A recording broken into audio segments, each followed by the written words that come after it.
Welcome. You have activated all systems. Deactivation is not an option.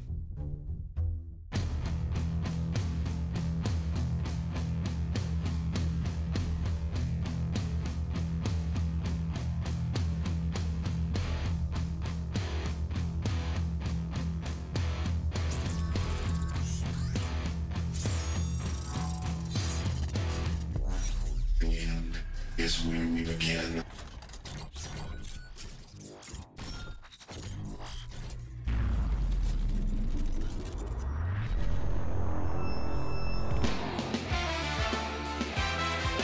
Morgan's going to fake it to Hoaxer's going to roll out to his right. Misses the tackle, puts it deep. Oh, look at this. And complete to number 25. Aaron Down rolling. to 20, to 10, to 5. Touchdown. There you go. Pinnacle. All day, all day, all day. Kind of Run, Brian, run. Nope, there it is, there it is. Seven, 8 to that. Boom. There's Gillis Ross. Yeah, oh my God. Goodness. Wow. One-handed, incredible. That is one of the greatest catches I've ever seen.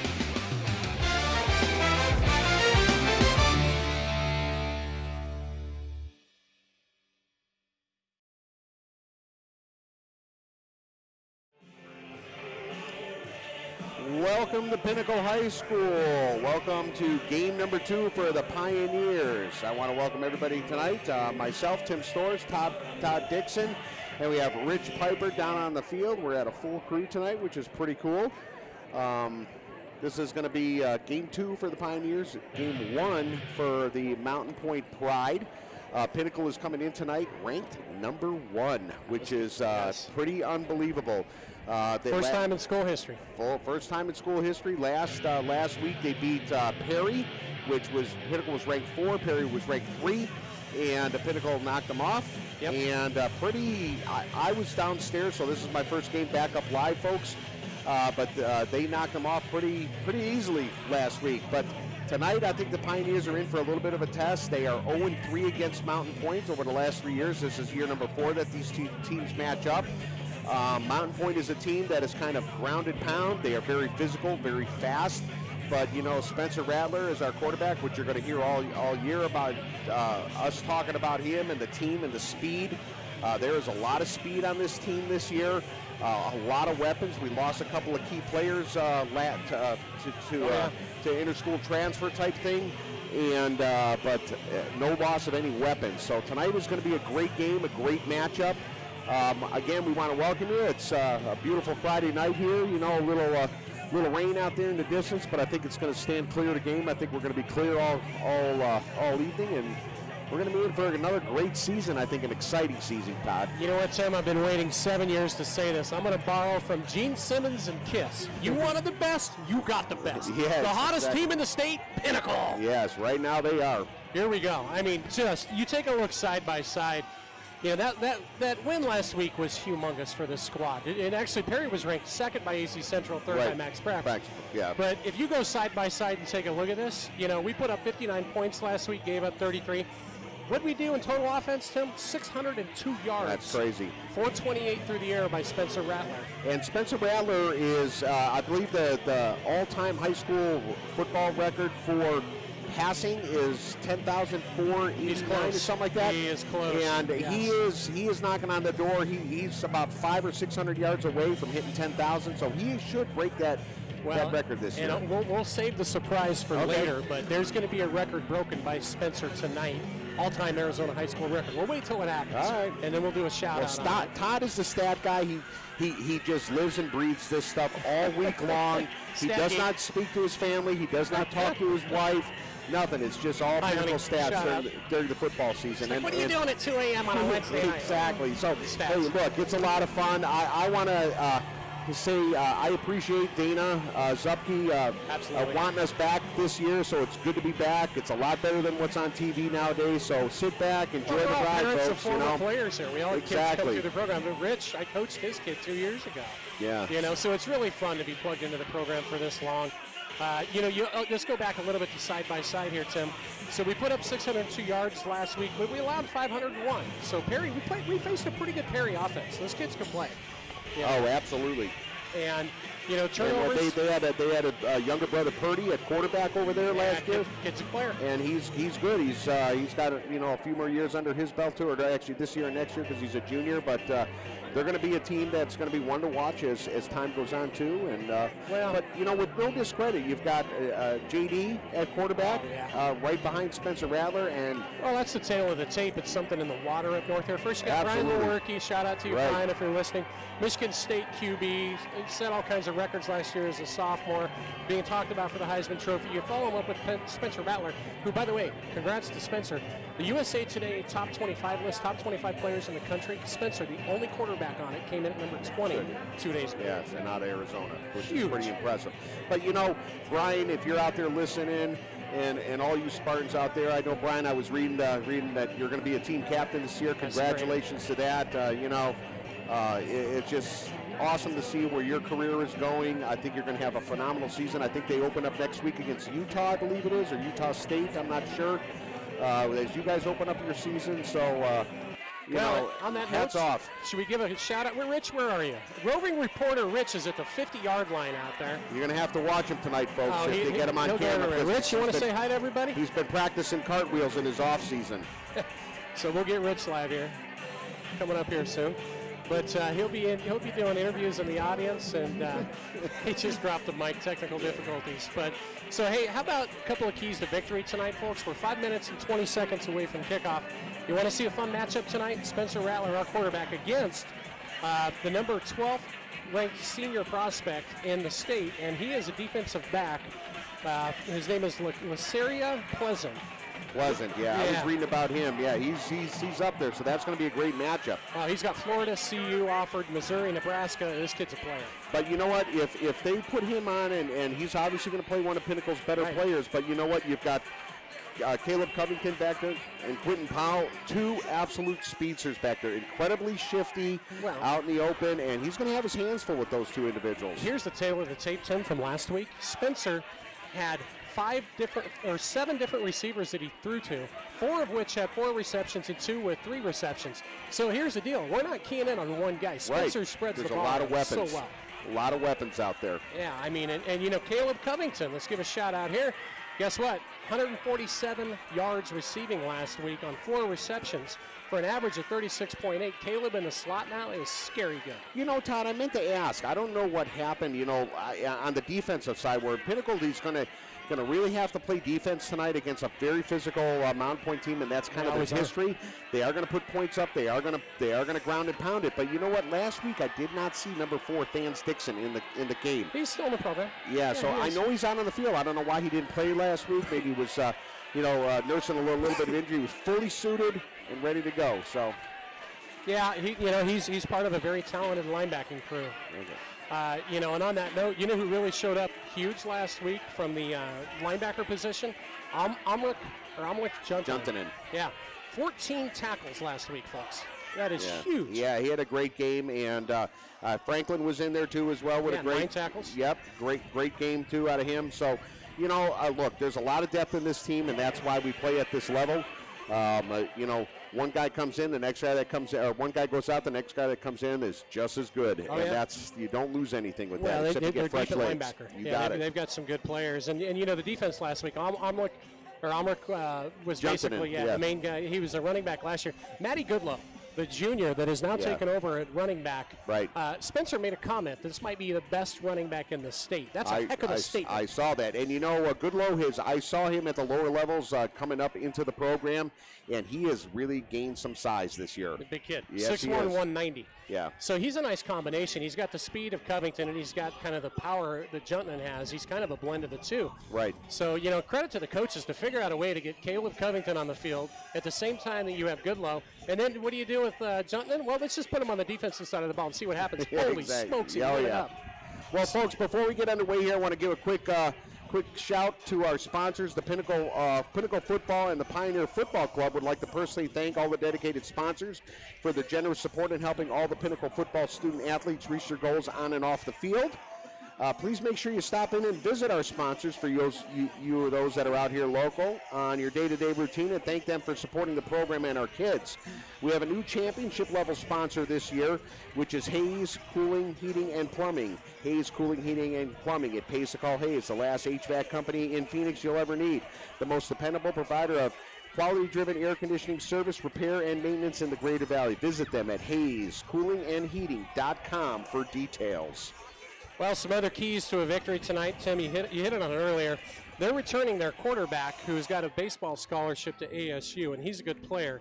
That's Nick Wallerstedt. But right. I read that where they may alternate in another guy that's a great athlete. So we'll see what happens tonight with that. But they've also got the running back from last year, the kid that put up 200 yards on us in last year's game, Justin McKinney. So, the key to the game really is, can we stop that run? Right. And when they play action, can we stop that pass over the middle that they like to do? Our offensive line is the other thing. They were fantastic last week. Tim, you weren't on the broadcast, but the weight average for the O-line this year, 276 pounds. Yeah, big boys out there. Absolute big boys out there. I mean, folks, this is a great game. I actually think that this game is going to be a little bit tougher for Pinnacle than Perry. I would agree. Perry's more of an air attack game. We're an air attack game. We do have some weapons on the ground, and here come the Pioneers on Military Appreciation Night. That's right. I'm glad you hit on that, Tim. I guess to start off, thank you very much on behalf of the entire Pinnacle football program to all of the current service members and their families and all of the veterans out there that served in our armed forces. Freedom is not free, folks, and we really appreciate your sacrifice. So, they've got another weapon we got to look out for. We're going to get ready for our national anthem here. As the color guard does the national anthem.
Ladies and gentlemen, please welcome Pinnacle High School senior Madison Nightingale as we honor America and those who protect it with the singing of our national anthem. Those veterans in attendance may salute with or without their cover.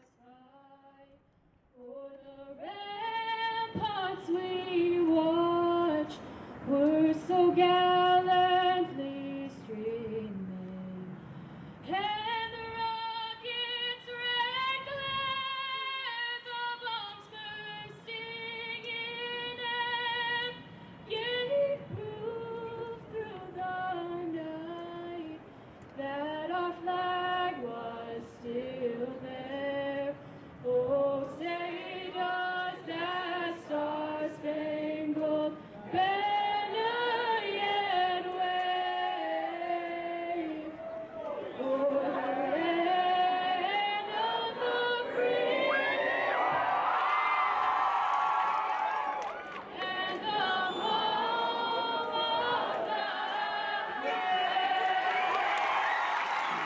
Fantastic. Yep, fantastic job. Every single week, we're treated to incredible renditions of the national anthem. So I'm not sure. Rich, get your mic working yet? He's testing it out. I think he put the batteries in backwards. Well, are we ready to roll, guys? I think so. Thunderstruck. We're in for a treat. Game of the week. Everybody has been talking about Right. it. There's been a lot of publicity. In the newspaper this week, the Arizona Republic by Richard Obert, who's here in attendance tonight, actually, at the game.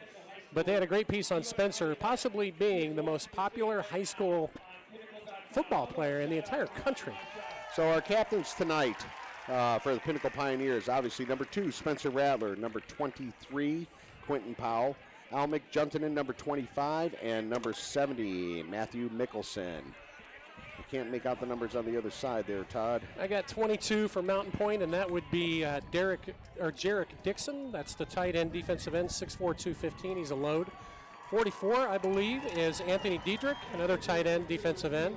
Number 12 is their quarterback, or actually, no, that's Eli Sanders, excuse me.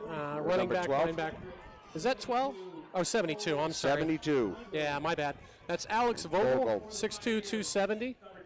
Another big kid. That's going to be fun tonight. The battle in the trenches. 44, 22, 72. We're missing 1.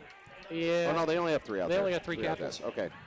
That's going to be a key tonight, though, Tim. You know, I read where they think that this could be the best offensive line in Pinnacle High School. Yeah, and this is a like I said, folks, and Todd mentioned too. This is a highly publicized game, a game of the week type thing. A lot of hype about this game. This is going to be a good one. So make sure you don't move around too much, and make sure you pay attention because it's going to be exciting to watch. Well, there's 2 things that Mountain Pointe traditionally is. Number 1, one of the most physical teams in the state. And number 2, one of the fastest teams in the state. They don't try to out-trick you. They try to run it down your throat and just outrun you, period. I think Pinnacle's going to put up the points, but I think tonight's game is going to be more so, a lot more pressure and a lot more weight on the Pinnacle defense to be able to stop them, to stop the Mountain Pointe Pride.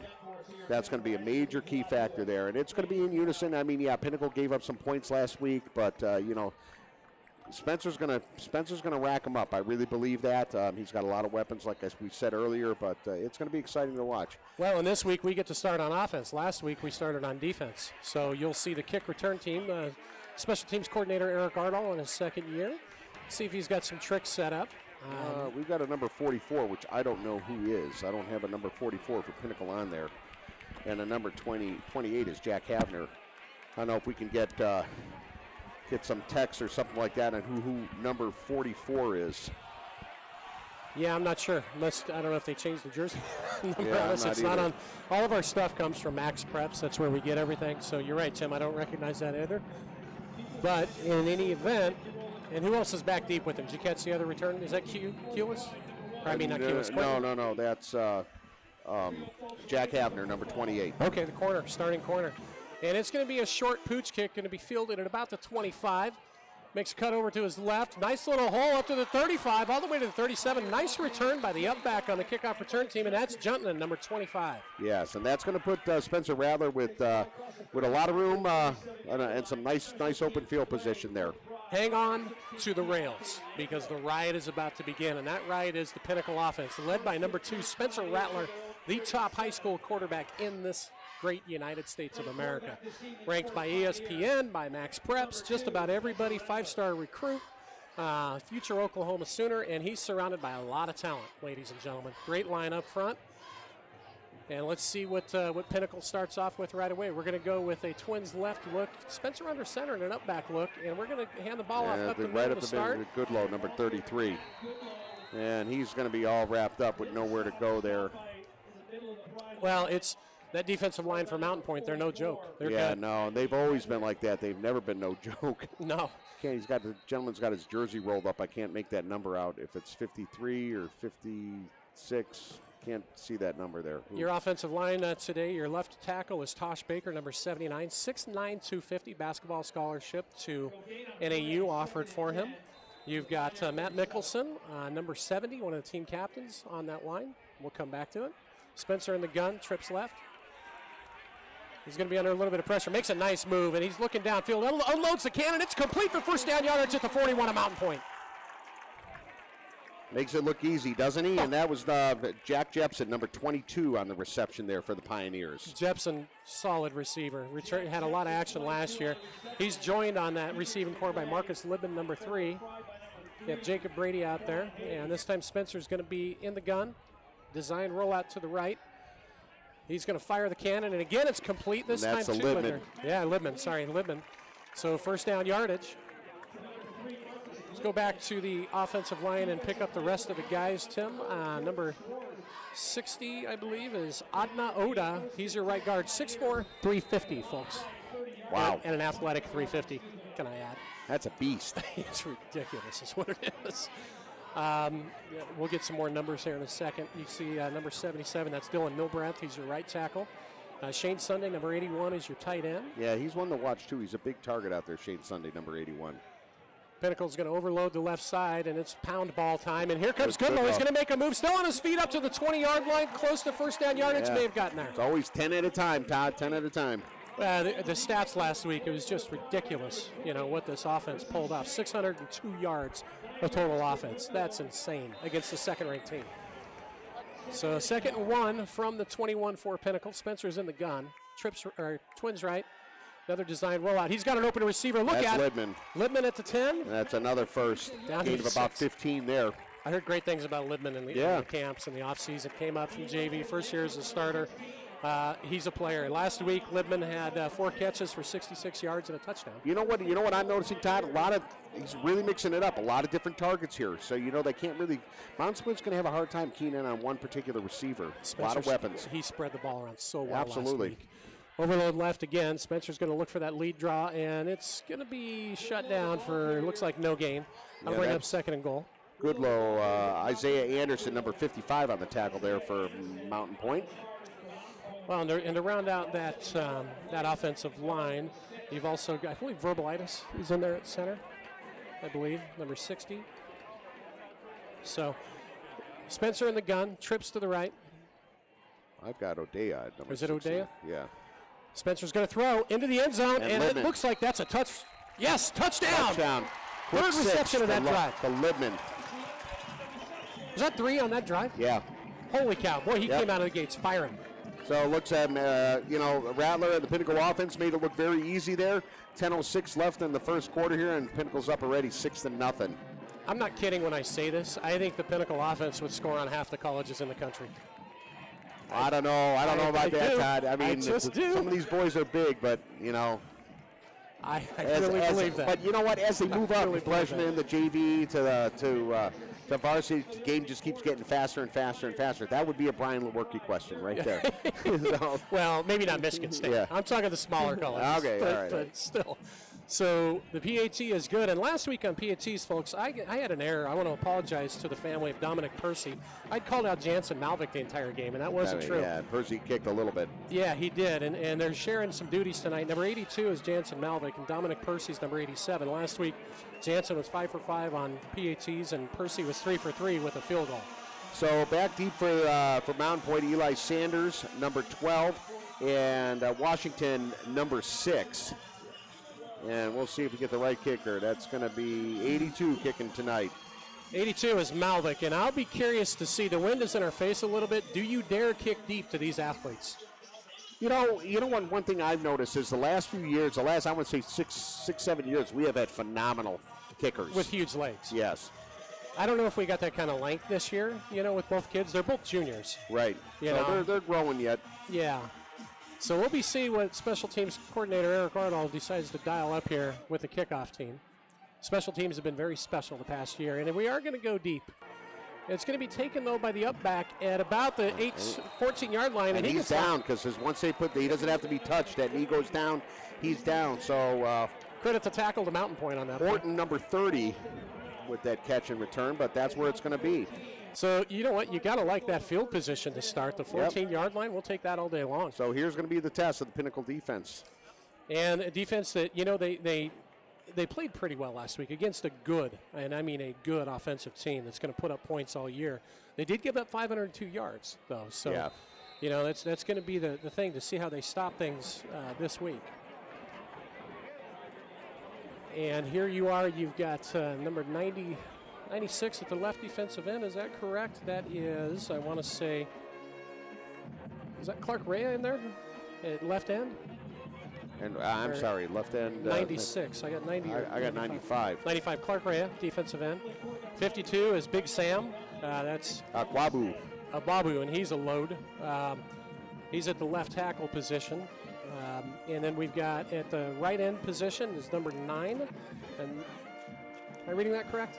Number 9. Number 9, that's Russell Johnson, according to what I'm seeing here. Yeah. And Mountain Pointe's going to start off with a handoff up the middle over the tackle, and they're going to pick up about 6 or 7 yards. Zadura on the carry. So Alonzo Maya, number 31, tripped him up. One of the Pinnacle linebackers out there. Alonzo is your starting Mike linebacker. You've got Mac Franklin, number 5, as the right side linebacker. And Juntonen, number 25 on the left. Mountain Pointe's going to have a second and 3 from their own 22. Safeties are Kyle Bryant, and there's a timeout on the field. He's joined by number 20, Crawford. You've got number 28 as one of your corners. That's Is that Jack Crawford, or is that 28, Havner? Havner's the left corner. Crawford's Okay. number 20, the Okay. safety. You got old eyes like I do, Yeah. trying to see from all the way up here. The other corner is Quentin Powell. You'll hear us call him Q. Had a monster game last week with 2 interceptions. And I believe he's one of the fastest kids on the team. Yeah, sub 4.4. Yeah. Went to a camp in California last year and outran everybody there to run a 4.39. And they moved him over to a wide receiver too. So he's some of that deep threat He's for the played, Pioneers on yeah. offense. Drew Aker, number 71, defensive tackle, 6'1", 250's in there right now as well. So Mountain Pointe with a second and 3. Wallerstedt, number 11 at the QB helm. And it's going to be another run up the middle, and he's going to squeeze forward for, looks like, first down yardage. It's about a 3-yard gain. Maya, number 31 in there on the tackle, as well as number 71, Drew Acor. I think the ground and pound is coming our way. I think that's what their strategy is going to be. So Pinnacle in their traditional 4-3 look with 2 safeties deep. And Wallerstedt in the shotgun. He's got twins to his left for Mountain Pointe. Audibles at the line. And it's going to be a handoff over to the left-hand. No, he keeps it himself. Excuse me. A great job to come up and sniff that out. Absolutely. That's Crawford, I believe. No, that's Havner, the corner. Havner.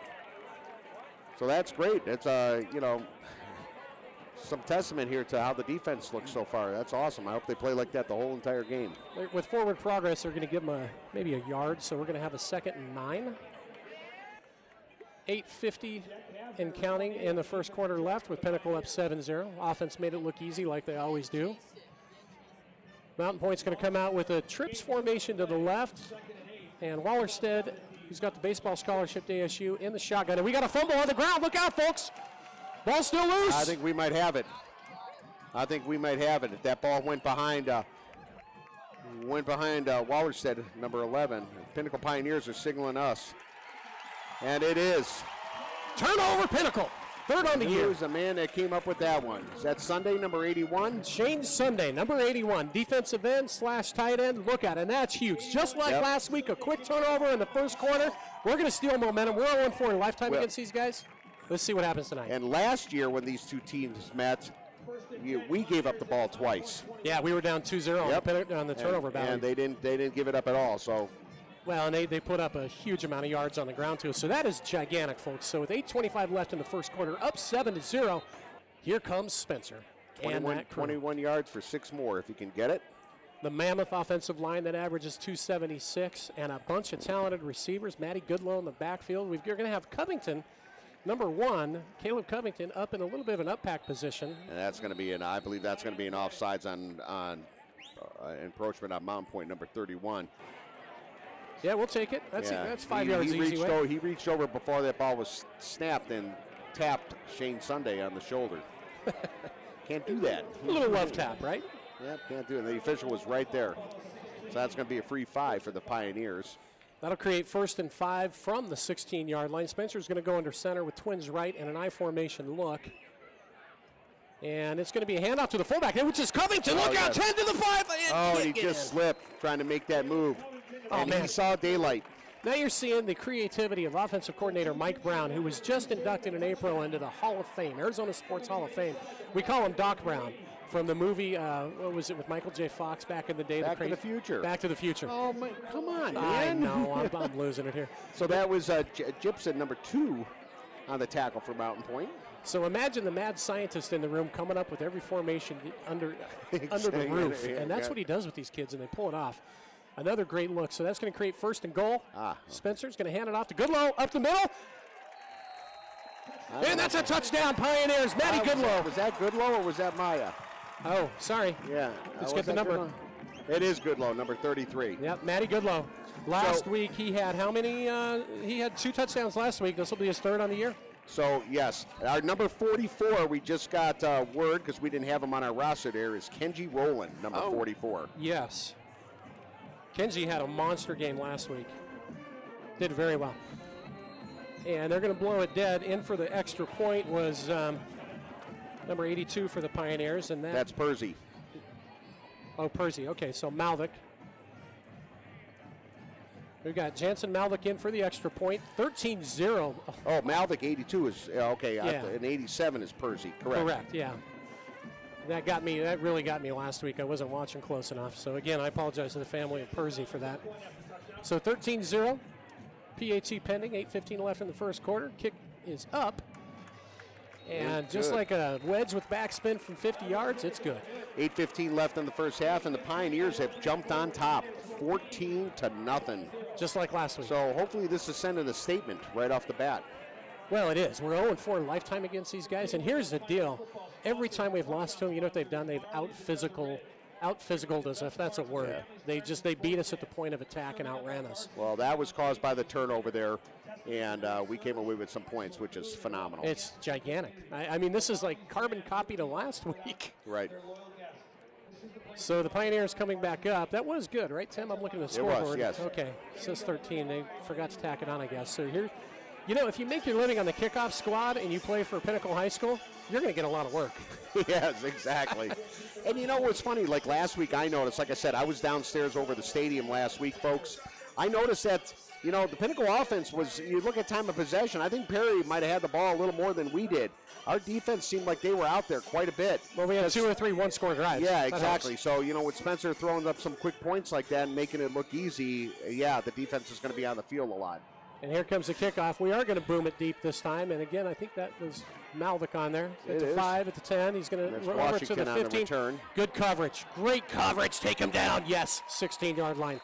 That's how you design it right there. Every kid on that kickoff team filled their lane, and he had nowhere to run. Right, collapse on the ball. You hook them up a little bit, and here comes the rest of them.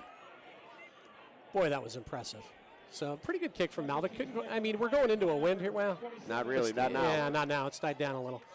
So, back comes the defensive side of the ball here. We've got number 84 in at tackle. That's Anthony Franklin. And here comes Big Sam, number 52. Folks, when you see Big Sam, why do we call him Big Sam? He's 6'1", 280. Kyle Bryant, number 11 on the last tackle there. So Wallerstead, number 11 for Mountain Pointe, brings him back out. Excellent baseball player going to ASU. They got trips to the right. And he's going to run that read option, keep it, and he takes a licking after maybe 2. Looks like Franklin, number 5, wrapped him up from behind there. Linebackers are filling nicely tonight. Well, you know, the linebackers, there's a lot of speed there with our linebackers, and that's key. You get those kids that can run downhill and still be able to cover the pass. I mean, that's tough to go against. Brings a 2nd and 8 for Mountain Pointe from their own 19-yard line. Twins right for Wallerstead in the shotgun. It's going to be a fake handoff. Now they're going to try to dial up. They're going deep over the middle. And it's caught at the 45 to the 40, 35-30, and taken down by Q. Quentin Powell finally at the 17-18-yard line. Kyle Bryant, number 11, and Quentin Powell, number 23, both in on the coverage there. But that was just a great thrown ball. Well, play action. To Davis, number 9. Yeah, they've got speed, folks. Mountain Pointe has got a ton of speed. They've been in, out of the last 6 years, they've been in 3 state championships. They've won 1. They're always there at the end of the year, the quarterfinals, semifinals, if not the finals. They've got rich tradition. You know, Mountain Pointe comes from the south side of Phoenix and Ahwatukee, actually. Right. And just physically tough kids. So 1st and 10 for Mountain Pointe from the 19-yard line. Twins to the left. It's going to be a handoff over to the right-hand side. Trevor Crawford comes up to get a piece of him and followed in by number 5 for Pinnacle. McKinney, number 33. So Mac Franklin and Crawford in. Now we're looking at 2nd and 6, Tim. Well, we've hit him on the chin twice, and it happened quickly. I don't think there's a team in this state that's going to have a lot of success stopping our offense. No, and the thing is, you know, with Pointe and their history, they're not just going to roll over and play dead either. Oh, no. Not this team. They're tough kids. Trips to the left, shotgun for Wallerstedt. It's going to be another handoff over to the right-hand side, and great job with the penetration. Is that, wasn't it? No, 95. Clark Rea. Rea got in there and grabbed them, number 95. Rea is a 5'11", 195-pound senior, so he's not the biggest defensive lineman, but he brings some speed to that position. So without a doubt. There's going to be a 3rd and 9. Yep, 3rd and 9 from the 18-yard line. 5 minutes, 50 seconds left in the first quarter. Look at this replay, folks. Rea with just a tremendous move to get up and make that nice hit. penetration. Wallerstedt, Twins left. They're gonna try the same play again, and they got the counter on him, and it's gonna be good for a touchdown for Mountain Pointe. A couple of missed tackles there. That was a McKinney. That was a nice run. Nice run. Well, McKinney went off last year on us. He had 200 yards on the ground. So he's a good back. Trust me, he's a good back. So 5:35 left in the first quarter here, and we got it going back and forth here a little bit, folks, pending the PAT. We were joking last week on if there were a Vegas line for the over-under for our games this year, especially these big ones. What do? You put up about 100? Yeah, there 95, you go. Somewhere in there. And, Ben Abercrombie, number 1, is the kicker here for the PAT attempt. And it's good, I think. Is. Yes, it is. So 14-7 Pinnacle, 5:35 left in the first quarter. Got a sponsor shout out here, Tim? I do. So some new sponsors, some old sponsors, some people, nice to see the neighborhood supporting the program here. Our touchdown level sponsor is Marley's Desert Ridge, bringing the best part of families, friends, and sports fans, serving up our varsity team on game days for dinner. A testament to great service, excellent food, and a welcoming atmosphere for our community. Marley's brand wouldn't be much without their loyal guests. This is the place to go after the game Friday night and catch up on the highlights there. Visit marleys.com for details. Our touchdown level sponsor this year. So our kick return team, you're going to have that's Kenji out there, right? Number 44. That's who you had. Yeah, Kenji Rowland, number 44. Along with Caleb Covington, number 1. Caleb Covington, for you old timers, can make jump cuts that would remind you of Barry Sanders. Yes. He was fun to watch last week. I mean, Spencer threw him one about 30 yards, and he had one guy to beat and just made a move on him, and it was in for 6. So he's fun to watch. Well, his first game starting as a wide receiver, what does he do? He cranks 4 catches for 147 yards and a touchdown. It's not bad. Let's see what he can do on special teams.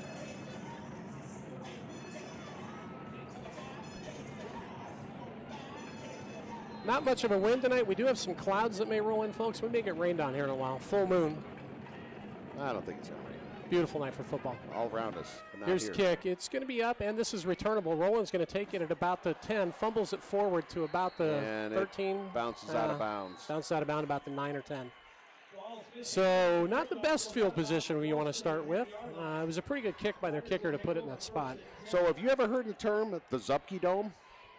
During the monsoon season, that's what they call this right here, the Zupke Dome. Because right here, because all the storms are always around the stadium. You know, the kids, not that they don't dislike practice, but it never seems to rain at practice here. The Zupke Dome effect. That's pretty funny. I've heard to your that. point, I'm looking around, and it's all around us. I see lightning up in Cave Creek to the north. So here comes Spencer Rattler, number 2, top QB in the United States, folks. So this is going to be interesting because this is the first time Pinnacle's been pinned deep. Spencer going to unload. It's complete up to the Lippman. 25, up to the 30-yard line for Lippman. 4th catch on the night, if I'm correct. He's matched last week's total already. And that's going to give the Pioneers offense a little bit of breathing room. Number 3, folks, Marcus Lippman, 6 foot 170, only a junior.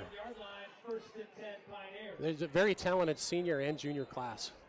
There's just so many good athletes. So watch the replay here, folks. Beautiful ball by Spencer. Just flicks the wrist and bye-bye. Beautiful throw. 1st and 10 from the 31. Spencer's going to go under center. Now we got kind of a full house look here with 2 up backs. And it's going to be a play action. Spencer wants to dial it deep, and he is. Foot race, Quentin Powell. Yeah, I think the wind got that one a little bit. It's funny, it got real stagnant, and then the wind kicks up, and that one got hung up there just a little bit because Quentin had to turn around and then look over his shoulder. Well, offensive coordinator Mike Brown showing a full house look, which gives you an indicator they're going to pound it right at the middle. And what does he do? He throws it deep. Oh, we got a pass interference penalty. Okay. Oh, maybe they hung up on him out there. I didn't see that flag thrown. Yeah, I didn't either. And now it's starting to pick up. You can feel the wind coming, folks. Left to right, so it's in our face. In any event, 41-yard line, 1st and 10. So last night, Wednesday night, the freshmen won. The JV won last night against Perry. They played Perry on the freshman and JV level. But the game last night at JV was called due to weather on Mesa. Monsoon season. Yep. Fullback dive up the middle. Good for maybe 2. That's Covington again. Yep. Interesting. So you're seeing a look with Caleb at the fullback position tonight. Yeah, and he played that a little bit last year. You know, they used him in that position last year. Well, they move him around a lot. Yep. So we now have, let's see, twins to the left. Spencer getting the call. Kind of a pro formation look with 2 backs. And they're going to blow it dead. What are we getting a little worried about lightning? Timeout, Mountain Pointe. So they're going to think about it with 2nd and 7 from the Pinnacle 44. Is it Mountain Pointe? Yeah, it is Mountain Pointe. Yeah, they took, you get so many different formations coming from Mike Brown. You're a D coordinator, you're going, what are they doing now? Well, now it's funny because we had a dead, no wind, and now it's kind of blowing in here from the north. So I'm just going to check the weather and see what's going on here, folks. See if we got something headed our way. Hopefully not. Well, the clouds are awful dark to our left. And there's a big lightning strike I just saw on the horizon up in North Scottsdale. So we'll see. Hopefully it blows right by us. The wind it's coming straight left to right, so those clouds look like they're heading right for us. Nothing like technology here when you can look at a weather app and you can see what's kind of rolling in. So, yes, there's a pretty good thunderhead just north of us here. So last week, Tim was down in the booth. He was doing the overhead announcements. You missed. We had Andrew DeVault. Andrew DeVault and Smurs, Braden Smurs up here doing color. Kids did a great job. So shout out to you guys if you're listening tonight. You really did a fantastic job. 2nd and 7. Twins to the left. Same look. Single receiver right.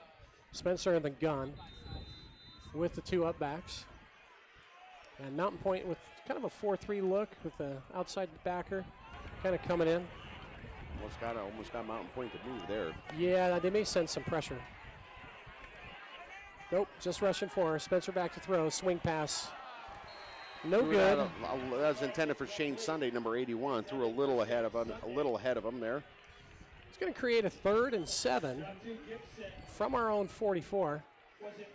And Mountain Pointe, again, they're always big up front. Isaiah Anderson, their number 55, 270 pounds.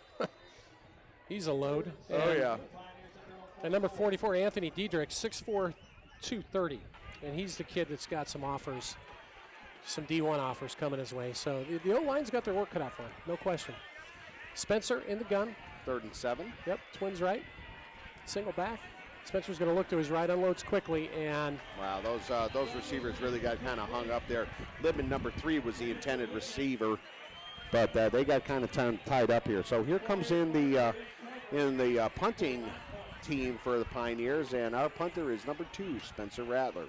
Crazy thing, Spencer led the state in punting average last year. So he's going to be kicking into the wind tonight, but and Mountain Pointe sends Hayes, number 3, back as the deep man, but you got to be careful because Spencer can throw, or they kind of leave it up to him, and he kicks this one. He is. It's going to get hung up in that wind, and it's going to be returnable, taking it about to 25. Missed tackle to the 30, to the 35. And nice job. Was that Jepson, number 22? It was. Yeah, nice tackle, because if he gets through Jepson, he's off to the races. Number 7, Greg Alley, had a hand on him, but we got a flag on the play there. Jepson, there's a flag on the play. See if it's going to go back a little bit. We get a block in the back, perhaps.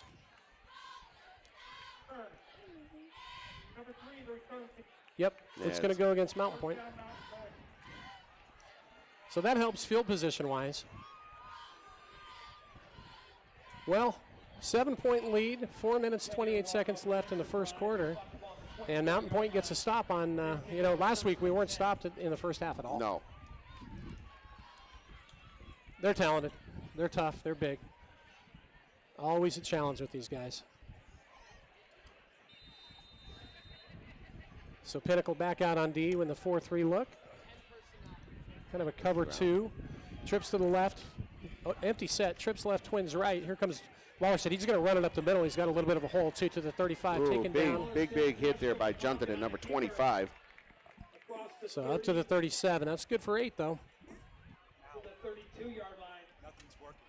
Linebacker Emily Junton in on defense. Yeah. Play for the So, and we're having some technical difficulties. Our roving reporter, Rich, unfortunately, can't be on the field tonight. We're going to get him plugged in. And, Rich, you get to hang out with us up here tonight. Oh, I don't know about Tim that. took a shower last night, so you're doing okay. 2nd and 2 from Mountain Pointe. Trips to the left. Tight end to the right. Wallerstedt again in the gun. Excuse me here, And Todd. it's I'll going let to be you that talk while same we read kind of. option, and they try to corral him behind. Boy, he's a good athlete. Got around the edge to the 35 to the 40, still on his feet up to the 45, shows his speed. down the keeper. Out close to the And it's going to be first down yardage for Mountain Pointe. defensive We're play going to for try the to get Pioneers. Todd hooked, or Rich hooked up here. That's the thing with their ground game. You know, Wallerstedt, number 11, was their starting quarterback last year, and he can run, ladies and gentlemen. So it's a tough challenge, to stop their running game. They can run on almost any team they play. 1st and 10, Mountain Pointe from the 46. Can you hear us, Rich? I can hear you. Can you hear me? Yeah, you're pretty loud, though. Let's see Yeah, here. here comes Wallerstedt. He's going to throw it quickly, and it's incomplete. Good stick. Pass incomplete. And that on the corner over there, that's Quentin Powell, number 23, 3rd year playing varsity. He's the one that runs a 4-4. You're thinking speed, think Superman in a phone booth with this kid. Well, welcome to the party, Rich Piper. Well, thank you very much. Unfortunately, we had some technical difficulties, but I lost about 30 pounds of water weight running up and down the stairs trying to fix it. They charge money for that in yoga classes, and People thought I they're was getting it for sick. free. The women were throwing dollar bills. The men were calling an ambulance. Trips to the right for Wallerstedt. Fake handoff. He's going to keep it himself again, go around the left side. got He's got some room. He's daylight. off to the races. Wow. He may be gone. He is. 10-5, and that's going to be a touchdown Mountain Pointe from Nick Wallerstedt. Yeah, that was a great read by Wallerstedt there. I mean, he had nothing but daylight there and caught the Pioneers off guard a little bit. Well, he's got a lot of speed. Sure he does. So I haven't been able to watch much as I was running around trying to fix things. Looks like what do you think's going on here? Is the offensive line too much for us? No, it's not at just all. they've got good athletes and they've got a great offensive line. The defense is, they're going to have to play really well tonight to shut these guys down. It's not an accident they're ranked where they are. It's Yeah. a good team. Abercrombie for the PAT number 1. And the thing is, as I was telling Todd earlier, Mountain Pointe's not going to, just their history, they're not going to roll over and play No. dead. Not this team. So 14-13 PAT pending for Mountain Pointe. Number 11. Well, that's no. Actually, I got to get the number on their kicker. I didn't catch Number that. 1, till- Abercrombie. Abercrombie. High snap. They get it down though, and they got the wind at their back. It's good. So all of a sudden, We're wrapped up at 14. yep, 3 minutes 23 seconds left. Hang on to the rails, folks. This is going to be a high-scoring affair, I think, guys. So our team captain sponsor this year is Coach to Health. They will help you realize lifelong transformation, one healthy habit at a time. Lose 2 to 5 pounds a week and get personal with a health coach. Proven nutrition gets you where you want to go. Our coaches make sure you will never go it alone when you are a part of Coach to Health. You are a part of the community of like-minded people who support each other. Achieve your healthy weight, increase your health, confidence, and vitality. The life you want is waiting. All you have to do is take the first step. Coach to Health, the team captain sponsor of Pinnacle football this year. Our first adversity of the year, guys. We didn't have a lot of adversity last week.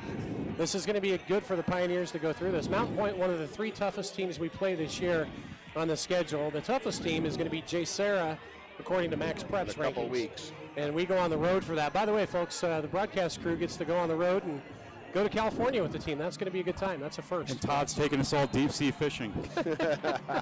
I'm not sure I can do that yet, Rich. So, kick return squad out here. And I think they offsides on Mountain Pointe is what we're going to get here. It was caught by Kenji Rowland, number 44. Number 44. So how's the weather look there, Todd? So I think it's kind of the storm up north and things are moving a little bit south and east, but I think we're going to be okay. Yes, it's about an because hour you know to dissipate. You know what I told Todd that we're in? We're in the Zupke Bowl. And it doesn't rain in the Zupke Bowl. I'm the worst one to be a meteorologist. There's lightning all around us, folks, and we're dry as a bone here. So here comes your kick. Now from the 35, let's see if we can get one here, huh, guys? You got Kenji Rowland and Covington back Covington back deep, and your outbacks. Well, that's pretty dangerous. You've got Alonzo Maya, 31, and Junton, number 25. Those guys would be the deep returners for most high schools. So you've got speed everywhere for Pinnacle on this return. Should get really good field position after this. And it's going to be taken, somebody get it. Taking it to 18 to the 20. He's got a little bit of a crease. Fights up to, fumble. Recovered by the Pride. Yeah, it is a fumble. Yeah, that's Pride. I don't know. Strange things can happen under that pile. Pinnacle gets the ball. Woo. Pinnacle gets the ball. Outstanding job by whoever was on the bottom of that pile. I think Kenji Rowland might have covered it up. I'm telling you, I'm like 100 yards away, and I saw it. Those refs got it wrong. No, I'm just kidding. Well, the other thing is they might have knocked it. It might have went out of bounds because it's right there on the sideline. Well, gentlemen, under those piles, anything goes. So, whoever recovered that, it was a fantastic job. And I think you're right. It could have been the return man, Rowland, that did that. So Pinnacle's going to have first down and 10 from their own 33. We got stopped on downs last time, something you don't rarely see. 3:15 left in the first quarter here. Yep. And now all of a sudden it's a title fight, huh, boys? I figured this week might be a little closer than last week. Yeah, that's what I said. And a high-scoring affair. And based on, the first quarter average, we're looking at 56 per side if this keeps up. And we got 3:15 left. Waller said he went deep once, got him in field position, and then they ran it in. And then Waller said ran the other one in. So two kind of rushing touchdowns for Mount Pointe, which is kind of typical. The kid can run. He had 711 yards rushing last year. They put up almost 500 yards rushing on us last year. So Waller said 6'3", 185 is what they've got him listed as. So Spencer in the gun. This time we've got that up back look. Covington's going to go to make it trips to the right. And Spencer throwing into the wind. He's going to come up, and he's going to take off and run and pick up some easy yardage up to the 43. So 1 yard shy of the first down. Smart by Spencer to get out of bounds. And he's a weapon on the ground, folks, Spencer. Yeah, he had a lot of daylight in front of him there, folks. So that was a great read by Spencer. Get close to some big He missed the first down by inches. Yeah. One more step, but he would have taken a hit. They gave it to him. Going to give it to him. So first down for Pioneers. So I didn't see it. Maybe straight. Spencer is very aware of where he is on the field there, and maybe just stretch his arm out there, and, it was just enough. He's playing so intelligent this year. And it's going to be a fake handoff. Spencer's going to get gobbled up this time. Yeah. That's a loss of 4 or 5. They saw that. Yeah, they did. Spencer gets up limping. Backup quarterback is J.D. Johnson, who already has offers from the University of Arizona and number 10 coming onto the field, and he has an offer from Colorado State University. So if you're going to have a backup quarterback come into the game, this is the guy you want. Already 2 D1 offers. We'll see if Spencer, hopefully he's okay, bouncing around a little bit, and he's holding on to that right ankle. J.D. Johnson can play, folks. 2 D1 offers, and the kid hasn't started a varsity game yet. That tells you something. Spencer Radler's a tough kid. Hopefully he just kind of, twisted it up here a little bit to get him taped up and probably back in the game there. JD's going to drop back, hits the back, hits over to Goodlow, yeah, for first down yardage. Now Johnson is more of your prototypical drop back and throw guy. You covered him a lot on JV last year. He's definitely a threat. You really don't lose. With no discredit to Spencer, JD would start at a lot of schools. And, he's very patient. Majority. Exactly. And he's a junior. He's a year behind him. This is Pinnacle's quarterback next year. He's already got an offer to Arizona State. Let's see what he's got here, Tim. He's 3rd and 10 here. First contest. No, it's 3rd and 10. It's 3rd and 10 from the 43. Twins right. JD's under pressure. Great call. Screen pass. Here we go to the 45, to the 50. Look at it. Still the races on the 40. 35, 30, 25, 20, 15, 10. Matty, get in there. Yes. Give it to him. It's a touchdown. Nice. Good low. What a great read by the whole pocket was collapsing. Johnson had 4 guys coming in on him, dumped it off to Goodlow, and it was off to the races. That's why Goodlow's the starting running back. You see that? That was unbelievable. Fantastic. Do we have instant replay tonight? I want to see who threw that block. Great play call. What a great time to throw a middle Here screen. we go. Here's the replay. So, the linemen sell it so well on this screen, too. Watch them. The linemen are going to act like, all right, we're coming to pass block, and oops, we'll let you go right on by. Go ahead. Yeah. And then, boom, they get downfield. Excellent blocking downfield. Excellent blocking. It's off to the races there. Man, that was huge. What a play. So Malvic kicked one through as we were watching the replay there, folks. Or no, was that Percy that kicked that through? No, it was Malvic, 82. Okay, Well, Malvic kicked that one through. And so we are 21-14 with 1:41 left in the first quarter here, folks. Well, good start for the backup quarterback, J.D. Johnson. And this is good because this is going to give Spencer a little rest, too, as well. Well, to see what's going on. They've got him on the trainer's table. They're taking a look at his ankle. Maybe a sprain. We don't know. But the kickoff team for the Pioneers with 1:41 left in the first quarter. 21-14 lead, and they're going to need to rally. The rest of the kids around them. But to your point earlier, Tim, how often do you see a backup quarterback have 2 D1 offers on a high school football team? Exactly. That's and, insane. And you know what? He played a little bit of varsity last year. He was in a little bit of the games last year. Started all JV last year and did phenomenal. Oh, yeah. Yeah, it's a quarterback factory up here. 3 in a row Division I QBs. That's insane. Here comes the kickoff, and it's going to be returnable. Taking it about the 15-yard line. He's going to stay to the right. Now he's going to try to turn up to the left, and he's got a little bit of running room. Tries to catch the edge, and wonderful job by a host of Pioneers to take him down at the 17. That's good. So that was Washington number 6 on the return there. Well, we're up 1-0 on the turnover battle, guys. Too much to ask for a second one. Number 11 came at the bottom of that pile there, as well as number 37, which is Shane Borkowski. So you see Spencer, he's got that right ankle that they're taking a look at on the trainer's table. And that might be it tonight for Spencer. We don't know. We'll have to see. Mountain Pointe comes out. Wallerstedt, number 11. We had that long run before. Challenge for this defense. Got to figure out a way to stop that running game. Twins to the right, single left. They're going to have that same read option look. This time they hand it off, and decent job. 3 yards maybe. Yeah, nowhere to go there. Looked like Akwabu, number 52, in on the tackle there. As well as number 95, Clark Rea. They're big up front. 72, Alex Vogel for Mountain Pointe's 270. That's not a small kid. He's your right tackle. Number 60. How big is this kid? 6'1", 300 donuts. Yeah, nice. He's not small. So you got trips left in the shotgun. Another handoff up the middle, and he's got room. We're off to the races again. First down yardage up to the 37-yard line. And that's McKinney. He's a kid that lit us up for 200 yards last year. So to round it out. And that's Havner, number 28, for Pinnacle on the tackle. Well, we'll see. It's the chess match. What do you do to stop that read option? When you have a quarterback that can run like Wallerstedt, it's a challenge, and especially McKinney. They're spreading us out. They got trips over there, and then they just keep trying to pound that running game. Wallerstedt on 1st and 10 from the 36. Same thing. This time it's a run over to the left-hand side. Nice job in the backfield. Alonzo Maya, number 31, middle linebacker. Maya.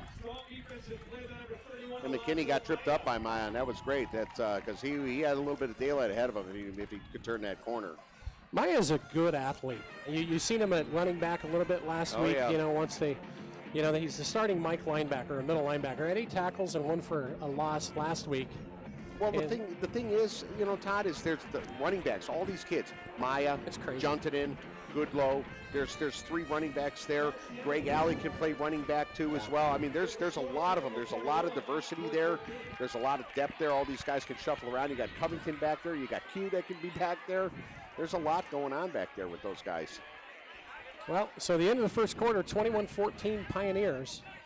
Mountain Point with Hey, the ball. I'd like to give a shout out to a friend of mine watching in California. His name is Jeff Wan. He's been giving me some beta on the Trinity League out there, where Jay Serra is part of. Okay. Tonight he's watching the Bishop Gorman Matter Day game on TV, and then he's streamlining the Pinnacle game. Ah, very nice. There you go. He's a little bit upset that I'm not down on the field to give him the commentary, but thanks for watching, Jeff. Well, I don't know if you could hear us, Rich. I told everybody on the off season, their Pioneers are out here practicing, doing 7-on-7 out there. I came by, drove past the freeway there, and I saw you doing cartwheels, practicing your cartwheels this Until year. the principal called. I got called in the principal's office. He threatened to expel me if I don't stop doing cartwheels in the middle of 7-7 practices. So at least we know what you do in the off season. Well, so big test for this Pinnacle defense. Can we get a stop? Hey, did you talk about Will Zupke's just to your left? Did you punch him in the arm for us? Come on, Ty, give a punt. No, I think he's busy coaching, Rich. No, he's not. It's between quarters. Jeez. Will Zupke, you linebacker from a couple of years ago. No, he was serious. We got trips right, and it looks like if you mess with the coaches, they're going to take you in and give you a swirly in the toilet. False start against up against Mountain Point. That's going to back them up 5. Well, I'm kind of watching what they're doing with Spencer Rattler down there. They got him taped up. He is walking around, nursing that right ankle a little bit there, trying to put some pressure on it, see how it feels. Kudos to JD though for coming in. You never know. Job. You're one play away from getting in there, and boy, he came in and did a nice job. Yeah, I mean he was there on the ready. No timeout, no official timeout for an injury, and he got right in there and took right over. Here we go, trips right, that same read option. This time they're going to throw it. Wallersted's back, and he's going to throw deep. In coverage is Trevor Crawford, and he broke it up. Knocked it away, nice job. You know what, Trevor was a step or two behind, and Andrew DeVault brought this up last week, but as a defensive back, what you have to do when you're a step or two behind, don't look for the ball. Wait till they're about ready to catch it and just get your arm in there and break it up. And do whatever you can, and that was a nice job by Crawford. So Davis, number 9, was the intended receiver. And that's who they went to deep last time that got them down in the Pinnacle territory. Well, they've got a lot of kids that returned. We saw a lot of these athletes last year. And it was a tight first half last year. We were down by 3, and then the third quarter, the wheels just came off. So, we know this team well. We've played them 3 years in a row. Haven't been able to beat them yet. 3rd and 15, Wallerstead in the gun. He's going to fake it, and he's looking to set up a screen. Sniffed out really well by the Pioneers. That's going nowhere. Man, what a job. Mac Franklin, number 5, the outside linebacker. Yes. Helped by number 71. Drew Acor. Or Acor. Drew Acor. They did a fantastic job. So there's our stop. Yeah, 4th and 14. Punting into the wind a little bit. And we got 2 punt returners back. So you got Q back there and Lidman. Okay. Q number 23 and Lidman number 3. And he's going to get it off into the wind. Low punt. May not get a return here. I don't think it will. It's going to take a Mountain Point bounce all the way down to rolling. About the 20. To the 20. And there you go. So with 11 minutes and 1 second left in the first half, 7-point lead. Who are they going to send out at quarterback? Are we still going to hang with JD, or are we going to see number 2, Spencer Rattler, come back out? So that was a nice kick. It was split right between the two, kept low with a really nice roll, and it was down right on the blue line. So J.D. Johnson, number 10, back into the game at quarterback for Pinnacle. Well, I think this is a great call. I mean, let him rest a little bit. It's a long season. It is. They got him taped up in that. JD's going to go under center, and he's got quad receivers to the left, and they're going to set up a quick screen pass. Lidman. And Lidman's going to catch the corner and pick up a good 6 or 7. Good call, Coach. Boy, he's chased out of bounds there. You keep seeing formations you just haven't seen all year. I know. And that was a first.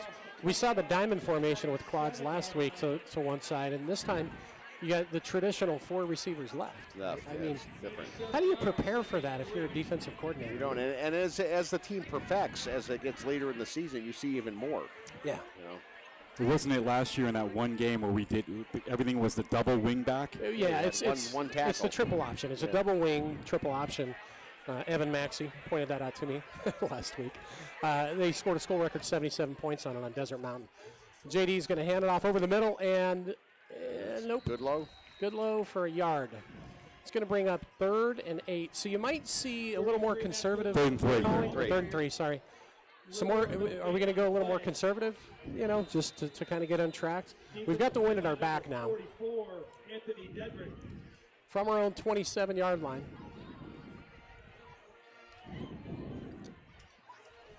And you see Spencer testing that ankle on the trainer's table, just seeing what he can do. And he's walking, but it's more of a hobble.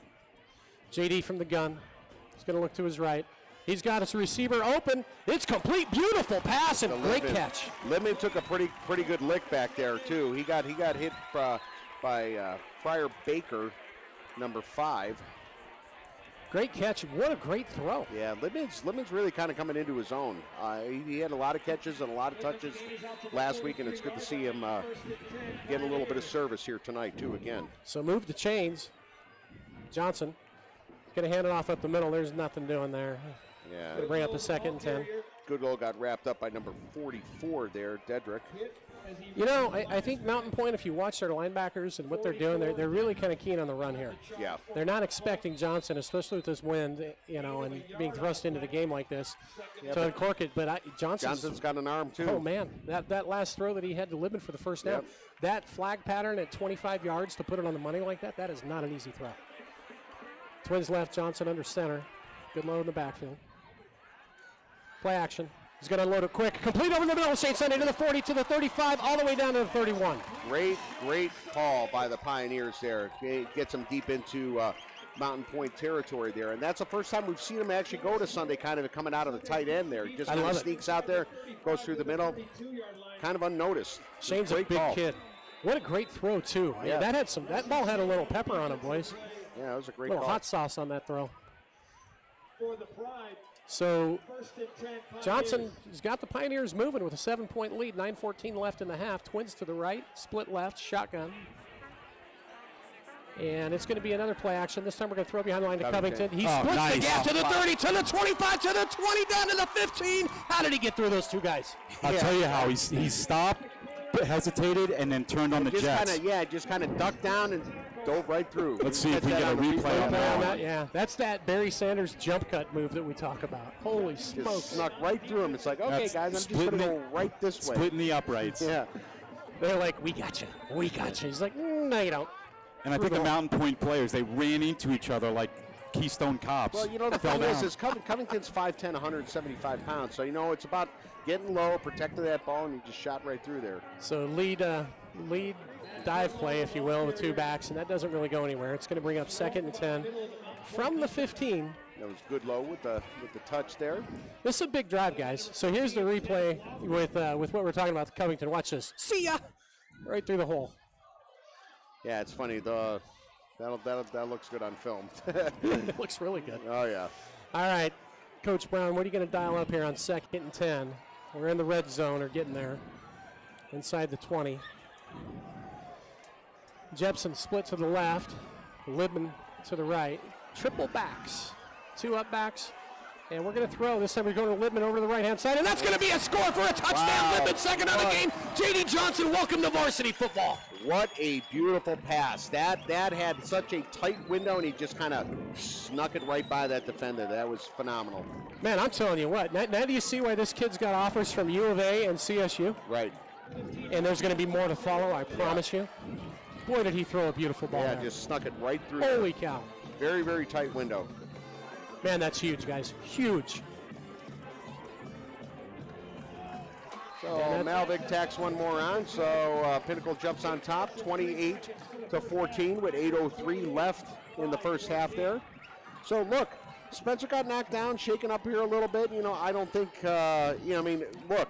If the coaches and the kids know how good Johnson is. And the thing is if Pinnacle is doing well like this with JD, let Spencer rest. A long season. This is only game 2 for the Pioneers. Agreed. So next week, folks, looking ahead a little bit, we play Horizon. That'll be Pinnacle's first away game, which is a rival game. It's a neighborhood school here, just about 5 miles away from here. So it's a big rivalry game. I'm sure Spencer is probably be chomping at the bits to get into that one too. But yeah, we'll have to wait and see how things are assessed. Well, it's his right ankle. It could be a sprain. Who knows? Yeah, they taped him up, and he's on it. He's putting pressure on it. Yeah, the good news is he's able to walk on it or hobble on it a little. But Johnson, I don't think he's thrown an incomplete pass since he's gone in. Nope. How frustrating is that got to be on the other side of the ball? Hey, we just knocked out the best quarterback in the nation, and then Johnson comes in and lights him up for 2 scoring drives. Malvik to kick from the 40. We got the win behind us now. Let's see what we do on the kickoff. He's going to boot it deep. Is it going to get there? Nope. Returned from the 5. Up to the 10. They got speed to burn. And great coverage up to the 25-yard line by the kickoff team. Sanders and Zupke, number 24. Shout out to Clay last week. You know how many tackles that kid had on the kickoff team last week? He tore it up. Yeah, nice tackle just there. Tore it up. He's a junior. Gotta like that, huh, big bro? Good tackle. Oh, sorry. Will's coaching. Yeah. Stop interrupting Will's the coaches. I'm going to stop. You're right. He's to my left. He's more intense than his dad. Look at him. Yeah, I know. that's a good thing, though. All right, so here comes Mountain Pointe. 7:58 left in the first half. 28-14 Pinnacle. And Wallerstedt in the shotgun. It's going to be a power play over to the right-hand side, and it's good for maybe 2 yards. Good job by the D. We'll take that. You can hold him to 2 yards. Number 33 on the carry. Did you catch who was in on I did not. Crawford, I think, was in on that. Juntman might have been in on that, Ray too. at number 95, too, as well. Ray is having himself a little ball game here, guys. Clark Ray, that's number 95, left end. He's the quick kid. He's not the biggest kid out there. He's 5'11", 195. Mountain Pointe with a 2nd and 7. I'm going to give Rich some binoculars. Since he's up here, we're going to put him to good use. And it's going to be a handoff up the middle, good for about 4 or 5. That's going to create a 3rd and 2 from the 33-yard line. Tackle 5-2. So Agwabu, Big Sam on the tackle. Sam again, 6'1", 280. So 3rd and 2. Wallerstedt in the shotgun again. Are they going to go read option again? Now they're Pinnacle not showing blitz. They're staying in the base 4-3. Cover 2 look. And it is read option. Wallerstedt wants to run it. Not this time. Not this time at all. No, sir. Ray at number 95 in there. Great job and great adjustments. As well as Junton at number 25. Boy, that was a great job of Ray at the left end staying home that time. Grab him by the ankles and Junton and finish it off. Amrik Juntman at linebacker is scary. Yeah. All right, here we go. 14 tackles. That's number 25, folks. 14 4th and 2, Todd. What do we do here? They're on their own 33. Here comes the punting unit.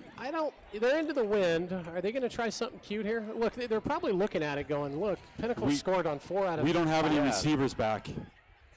We're not expecting the punt, are we? No, we're playing a regular defense here. Timeout. Mountain Pointe. You know what? Great coaching move by the Pinnacle staff.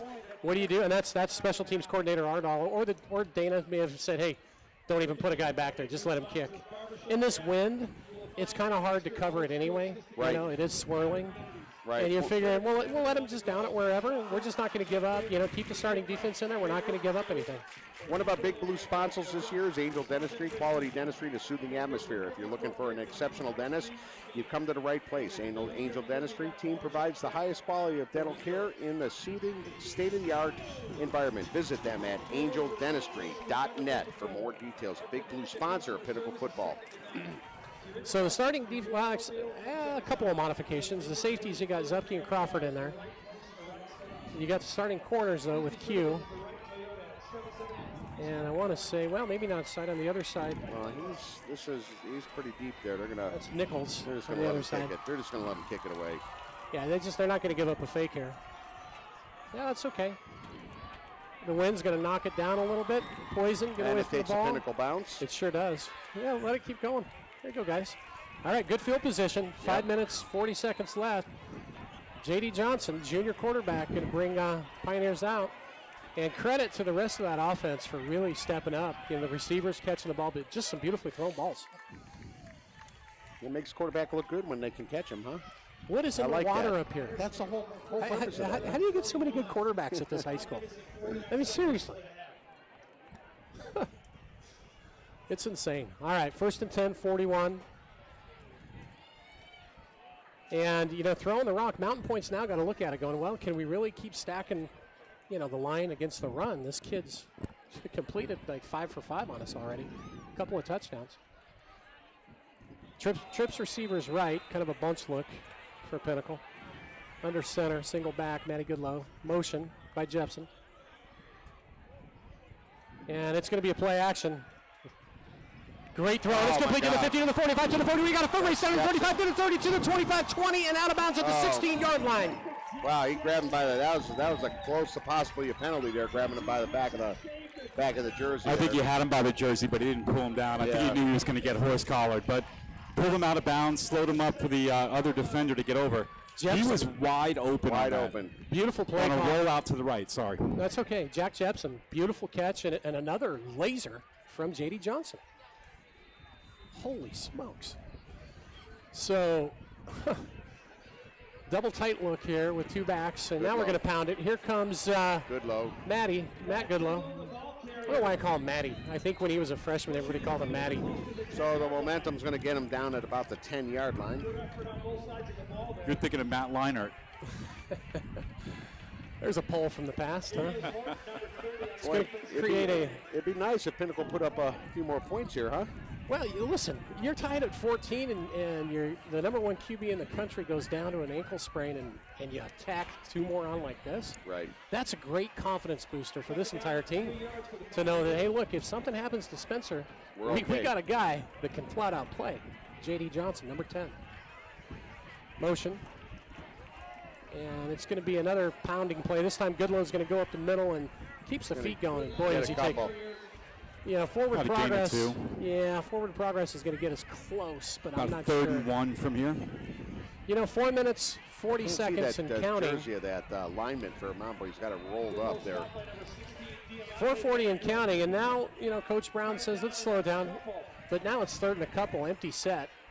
The linebackers are coming, expecting a quarterback sneak, and that's what they're going to get. There we go. But we pick it up anyway. The Daisy Lewerke, that's what I just saw there. Oh, yeah. You know, it's all generated by him just spreading that offense out. You know, he had, three to the left there and 1 to the right. Credit that offensive line, though. Those two linebackers, they came up and filled the hole right around the center. Didn't matter. Yep. Just ran it right down their throat. Great job, guys. So 1st and goal here for the Pioneers. 1st and goal from the 6. Yep, Johnson under center. Quick pitch to the left. Here comes Matty Goodlow, and he's going to take a move up. And does he get in? Yes, he does. Touchdown. That's a touchdown, Pioneers. Oh, this is huge. He looks hurt. Who's that? Goodlow. Oh, no. Well, Mountain Point is physical, guys. If you're down on that field, you hear it. Easily, maybe the most physical team we'll see all year. Well, you saw Goodlow go in there, and he led with his shoulder. Let's hope it's not serious. Got a 20-point lead now, PAT pending, but for the injury, we're going to see what's going on if he's staying down. That is Goodlow, right? Yeah. He took a good pop. I don't know if we can get replay on this, Steve, if it's not too late. But you're going to see right as he was going in, he took a pretty good shot. They're working on his leg there? Or right knee. Right knee. They're calling for something. Boy, you hate to see this. You're starting quarterback and you're starting running back in the first half. Both go down. And yet we got a 20-point lead against the 3rd-ranked team in the state.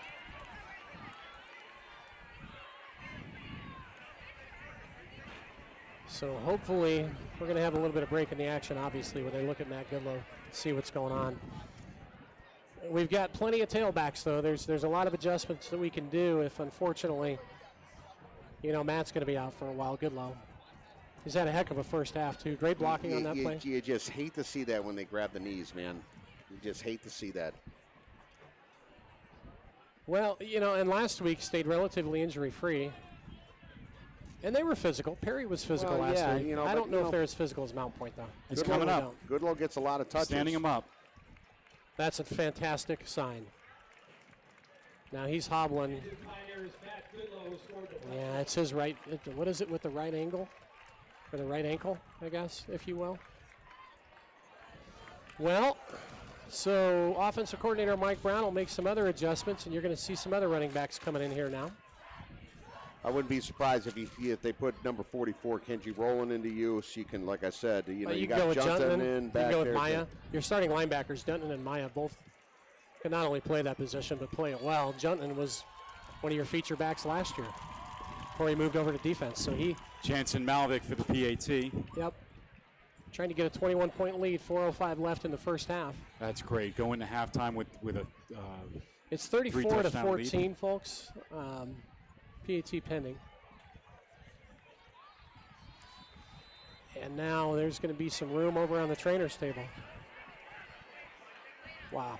Spencer and Goodluck. Goodness. Kick is good. Yep. So 35-14.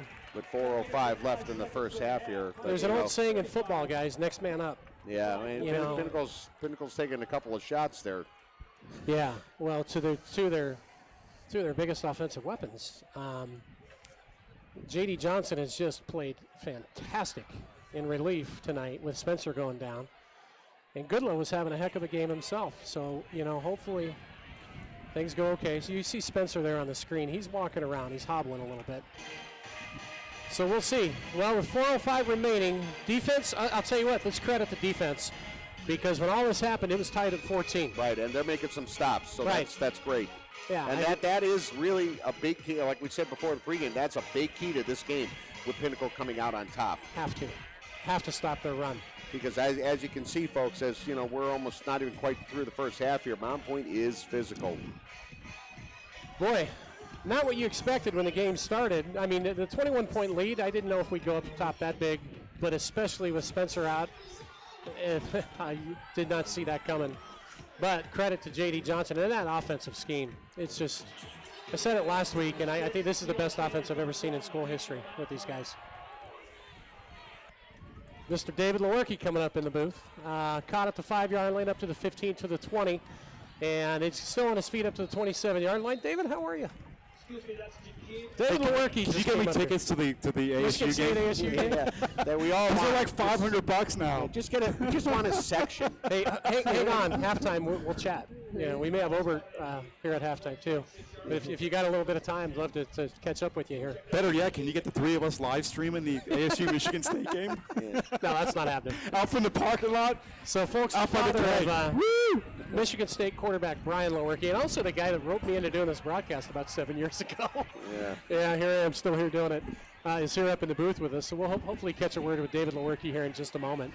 His son Brian is being talked about as a Heisman Trophy candidate. Huge. So here comes a fake up the middle, and Wallersted's going to run, and he's under pressure. He's going to go down. Wow, Yes! wow. Hello, Mac Franklin. Woo. What do you think, David? Scary how good these guys are, huh? Man, and I'll tell you what, credit to the defense. Mac Franklin, only a junior, number 5. Yeah, I saw that all the way. 6'1", 190. This kid is a load, and you just saw the speed. Tim, you covered him a lot last year. Oh, yeah, that's a big play for the Pioneers right this there. This is gigantic. That's awesome. All right, Rich is giving up the mic to Mr. Lewerke. David, how are you, buddy? I'm doing well, guys. Thanks for want to help us with some color here? Sure. So we got twins to the right, split left. Wallersted's going to fake it over the middle. He's going to try that side again, and Mac's going to take him down again. No, that time Clay Zupke. It's Zupke, number 24. Number 24, Clay Zupke on the tackle. So you're traveling a lot back and forth? Oh, my God. Well, yeah, it's going to start. That's for sure. Next week we start. Yeah, first game. What are they ranked nationally, Michigan State? 11 in the AP and 12 in coaches poll. Okay. Yeah. Okay, very cool. And I'm part of a Facebook feed that David has called Keeping Up with Brian. It's pretty cool. I get to see all the articles and everything that comes through. And there was one guy that said he thinks he's going to be the top NFL pick next year. Yeah.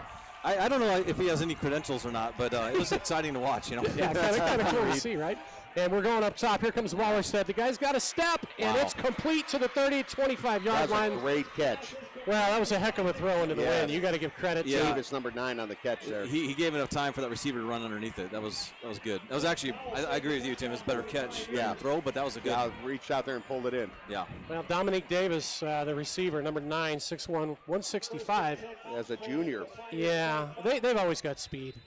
We've seen it up close for years, these guys do. And they had Powell on him, number 23. Well, and Wallerstedt, so here he is playing quarterback. He's got a baseball scholarship to ASU, so this kid's a heck of an athlete. Really is. He's fast. Oh, yeah, he's got some wheels. Saw that in the first run, yeah.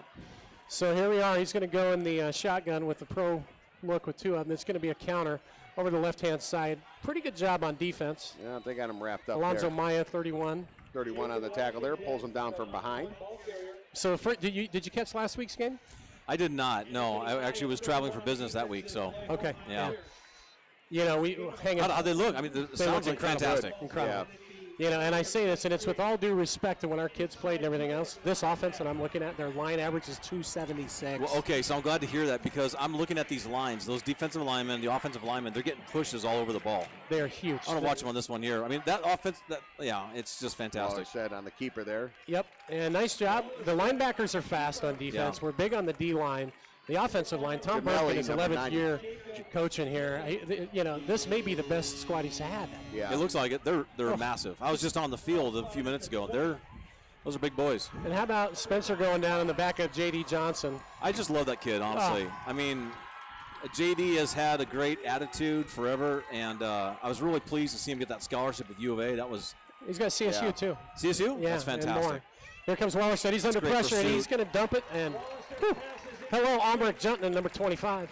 Yeah, the linebackers are putting some pressure on him, getting in that backfield there, cutting through there. Speed, pure exactly. Speed. No, I know that. I mean, Almeric, I don't know what he runs, 4.5, 4.6. Well, again, they use him as running back a lot too, and now he's he's kind of a natural as a linebacker as well.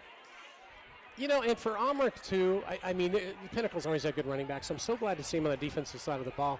College scouts are going to take a look at this and go, huh. Yeah, versatile player, exactly. Yeah, that's right. You know, I knew Amlik when he was younger. His parents and Angela and I are friends, and it's so great to see him filling a linebacker spot. And doing a great job. Pass is complete over into the flats. Nice catch. That's that nice catch, yeah, just pulling that in there. Yeah. But I remember Amlik when he was younger, he wouldn't hit as hard. I'm seeing some hard hitting out there from him. That's fantastic. See that? You know what, 2 years ago when I saw him as a sophomore, he developed that hitting back then. Yep. He's not afraid to. Nope, not at all. to run into you. So we got a 1st and 10 with we're under a minute here at 55 seconds left in the first half here. So yeah, and counting. Pointe's threatening. Wallerstedt in the shotgun, Twins to the right. And it's going to be a handoff over to the right-hand side. Going to be good for maybe about 5 yards. They do have 2 timeouts left. Tick-tock, 37. And there's your timeout. Yep. One of them. Well, it would be huge if we can get a stop here. So I've seen Brian all over the place. I've seen him in Chicago. Yep. You know, we went there with the coach. Yep. And nice dinner at Capital Grill, I believe it was. That's right. The media day, Big Ten Media Days. Yep. So pretty awesome. He was elected captain yesterday. I read that's awesome. Read that today. So that's we congratulated him earlier in the broadcast there. It's pretty awesome. It's awesome when you. Well, he's going to have a decision to make at the end of the season, isn't he? Yeah, we'll wait for that time to come. I know. I'm not going to put you on the spot. Just enjoy it. Enjoy the ride. Yeah, that's right. Absolutely. Who knows, man? I'd love to see him get back into the playoff mix. And I saw your post earlier, the ASU game. Yeah, I'll be there. I'll come crash your there you go. I want to know, how's he like the cold weather? You know what? He comes down here and it dies. It's so hot. Yeah. He's completely acclimated. It didn't take him long. I think it's easier to get used to cold when you've been living in warm than it is vice versa. Yeah, it takes time, though. It does take time. All right, folks. All right, here we go. Back on the field. It's 2nd and 6 for Mountain Pointe. 37 seconds left. Pinnacle up by 21. Wallerstedt in the shotgun with Twins left. He's going to roll to the left. He's got time. And now they're starting to close in, and he's going to dump it off, and that's going to be complete. Did they keep him out? They did keep him out, and it is in bounds. It's at the 1 yard line. That's going to bring him first down. Got to call timeout, 23 and ticking. Yeah, they've got one more left, so they're going to get up and spike it. D-line's got to get on that ball. They got to get ready. Yeah, they took it. Timeout. So now 17 seconds left. Mountain Pointe up front, and they get the ball to start the second half, too. They do. And they've got, number 60 on their offensive line, folks. 300 pounds. Again, 300 donuts on this kid. 6'1". Number 71, their left tackle. Hundrey, 6'2", 265. They're a load up front. So I would say this is going to be McKinney coming right up the middle. I would either that or QB sneak. Yeah. But if they don't make it, be good. Without any timeouts, they don't make it, though. Here it is. You called it, Tim. There it is. And it's in for a touchdown. Walks right in. So that's going to bring the score to 35-20. PAT pending. 16 seconds left, first half. These guys, they don't go away. No. Very physical team. You know, a lot on the ground there. You know, they got some weapons with Wallerstedt in the air, too. The physical ones are fast. Yeah, Davis. Always been fast. Davis, that receiver, he's made some big catches there. He's got some yards under his belt for tonight. Well, these guys are always tough. Abercrombie for the PAT. And he tacks that one through. So with 35-21, with 16 and a few left here in the first half here, folks. Well, and to your point, Tim, we are kicking off first in the second half. Yep. So I think it's going to be good. You know, I'm taking a look. Matt Goodlow down there. He's still on the trainer's table. Yeah, they got him iced. He's got crutches now. He's done. Yep. Done So, for the day. Yep. Who knows with Spencer? No, I think him and Spencer are both done for the night. So adversity, but really handled well when it's 14-all and you just bring up 21 They points. didn't even skip a beat on that. That was amazing. No, Which honestly just really talks a lot about the depth of the team overall. Yeah. Oh, yeah. The receivers are getting separation, and that's what I noticed. Even on that JD's first completion, that out route, I can't remember who the receiver was, but plenty of separation that marched right up the field. I think you're talking about, that might have been Libman, number 3. Yeah, he's doing Libman, number 3, he's doing very, very well. He's had some Yeah. big catches tonight. So Kenji Rowan, number 44, back deep, as well as Covington, number 1. Some real threats back there if these guys touch the ball. Yeah, they're probably going to squib this. I don't think they're going to take a chance, especially kicking into the wind. You know. And there it is. It's a squib. It's going to be taken by the up back. And he takes it at the 30. Going to try to find a crease, and nothing really there. That's Juntman. Hang on to the ball, kiddo. 26-yard line. 10 seconds left, 26-yard line. We do have a heck of a tailwind. JD's got a heck of an arm, but I don't know if you're going to see, you know, a Hail Mary here or something deep. They may just take a knee and The Dana I know Would from take the a knee. past would take a knee. Yeah. don't Their know. offensive coordinator, do you know a lot about Mike Brown? I don't know, unfortunately. Arizona High School Hall of Fame inducted in April Wow. of this year. That's fantastic. Really? Yeah. He's doing some. I love the offense now. I love what they're doing. He's been doing this a long time. I don't know if I don't date him, date his age, but I think it was 34 years. I mean, that's a Wow. long time to be coaching football. Yeah, they're going to sit on it. Yep. So shotgun snap with a safety valve, and that's going to bring us to the end of the first half with Pinnacle up 35-21 over the Mountain Pointe Pride. And on the mic up here, folks, you've got David Lewerke and Tim. David, I was talking earlier. How did this whole thing start? We set a record last week, by the way. Thank you to everybody viewing. I heard. We had almost 3,500 views on this game That's amazing. last week. Yeah, that's crazy, isn't it? So I remember when we were celebrating 600. Oh, yeah. Yeah, well, the record prior to was the Chandler game last year when we had, I believe, 2,300. Wow. But, yeah, I saw those counts and went, well, Spencer, with all the publicity he's Well, getting. that's just it. part of it. There's a lot of view Yeah, right I there. mean, he's getting so much pub, it's unbelievable. But really, for the first time in school history, we're ranked number 1. But we're Are we really? Yeah. Yeah. I did not know that. Number 1 in 6A. 6A. First time ever. And what do they call it in the Power 10? Number 3. Well, not with Max Preps. Max Okay. Preps still has Chandler. Yeah, but it's above us. AZ Central that AZ the Central, Central's right. is number 3. Yeah. So AZ Central, has us ranked number 1, and that's first time in school history. Right. And I think it's well deserved. Now, listen, Chandler, they went on the road and they got beat by a powerhouse in California, nationally ranked powerhouse. Yeah, So- but they didn't. Chandler was expected to put up a lot of big numbers. Their offense was kind of stagnant. I saw some of that game on a replay a day or two later, and they just didn't have that wow factor like they have in the past. No, they've got all their kids back though. So David, go back to the beginning of this broadcast. I mean, you kind of passed the baton to Evan Maxey. Yeah. But you're the one that actually got Steve Lombardi, Right. Our producer. our producer down there. How did this all start? Because I'm going on year 7. Tim, I think you and Nate were a year before me. Yeah, Yeah. 8 years. This was this honestly was a kind of an idea that I had with John Sweet back then, Right. when John was the booster president, and I said, hey John, we got an opportunity here, man. We can do cool stuff with this, right? Let's go. And so he actually backed it. We got the funding and raised the funding and started small. Yeah. I think it was one camera. And Nate, one mic, and I think Nate one was guy. it was Nate Nordstrom. And so there was no switching of camera views. It was just simple, right? But then it got boring. Right. And so we said, hey, let's add some stuff. So we added another camera. Then we added a sideline camera. Then we added, switching gears. We're still, and I work together now, right? I heard that, yeah.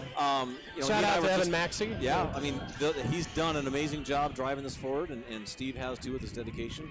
It really takes a lot of parents. I mean, your time. Yeah. It takes a lot of fun. I said earlier in the broadcast that, you know, I'm honored to come, that he asked to come back. He asked me to come back again next year. You haven't got fired yet. No, and I'm already, I'm going to have to come up with some kind of contract, I think, you know. But yeah, Dana asked me next year. But next year I'm going to be down in the booth for the home games because Ben Danner's not going to be doing that. So I'll be on all the away games on the air and then down in the booth for the home games. Well, I'll never forget, David and I, we used to come watch practices. Our boys were sophomores at the time. Yeah. And we strike up a conversation. He's like, hey, you know, we're going to put together a broadcast. I said, I majored in that. I've done some radio in college. That's right. I said, you're on the team. You're on the team. It wasn't, hey, would you like to do this? It was, all right, cool, you're in. Hey, show up. Yeah, exactly. So for me, it was one time somebody else was doing it. It's like, can you fill in? I'm like, are you serious? And then after that, it just kind of, okay. It was. That's right. It was an emergency. Hey, Tim, I my broadcaster's gone. Can you? You're a smart guy. You know football. Get up here and talk. Yeah, and I'm like, are you serious? And I'm like, oh my God, here we go. And this is where it is today. And there it is. Well, it's fantastic. It's an honor and a privilege, and you know, to me, it comes down to not only is it a lot of fun, you get to stay plugged into the program. I took the 1 year off to coach, you know. Yeah. But these kids, this is forever. 40 years from now, these kids on the field can show this, you know, to their grandkids and say, hey, Gramps used to be able to play a little ball. That's right. Watch this. You know, and I think it's really cool. What I love about this actually is that this is actually superior to some of those other broadcasts that we won't name them names, but it's some quality stuff, right? Yeah, it really is. And the technical side, folks, you hear us get up here and jabber. I mean, that's what we do. We sit here and, you know, BS about the game. But what goes in behind the scenes and the technical side that you started, David, that Evan and Steve Lombardi and Craig now and the others do, you know, it's not. This isn't like a $10,000, $100,000 budget. No, we're doing this, you know. I wouldn't say shoestring, but on pretty affordable equipment. Very affordable. You know, actually, very affordable. And it's all volunteer. Yeah, I mean, when it started, I mean, look, I'm in technology. That's right. That's my background, and you know, we said, hey, why can't us, right? Why can't we do this? Let's do it. And honestly, when it all started was when Brian started. You know, it was actually, I think, going into his sophomore year, he had just gotten an offer from ASU. Okay. And all my family in Iowa were saying, hey, we want to watch him play, and I'm thinking, how do I do this? Yeah. Right? Let's enable it, and so let's figure this out. And so I remember there were a lot of weekends, and we set up a studio in my house, and I did not know that. Yeah. All and tested it all out. I mean, it was a lot of research. It was a lot of trial and error. Yeah, just playing around with and things. And then it just builds on itself. It's fun.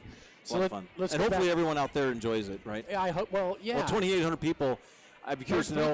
Almost 3,500. Did they come back this week? Hopefully. What's that? Those 3,000 people? I don't know. We won't know yet. I'm trying to figure out where they're all coming from. I mean, obviously there's people, and I think the kids, you know, the cool thing is, you know, the next day you click on it, and because it's through YouTube, you know, the kids can watch it over the weekend and do different things. That's pretty fun. Yeah, no, it's incredible. So let's go back a little bit to Brian.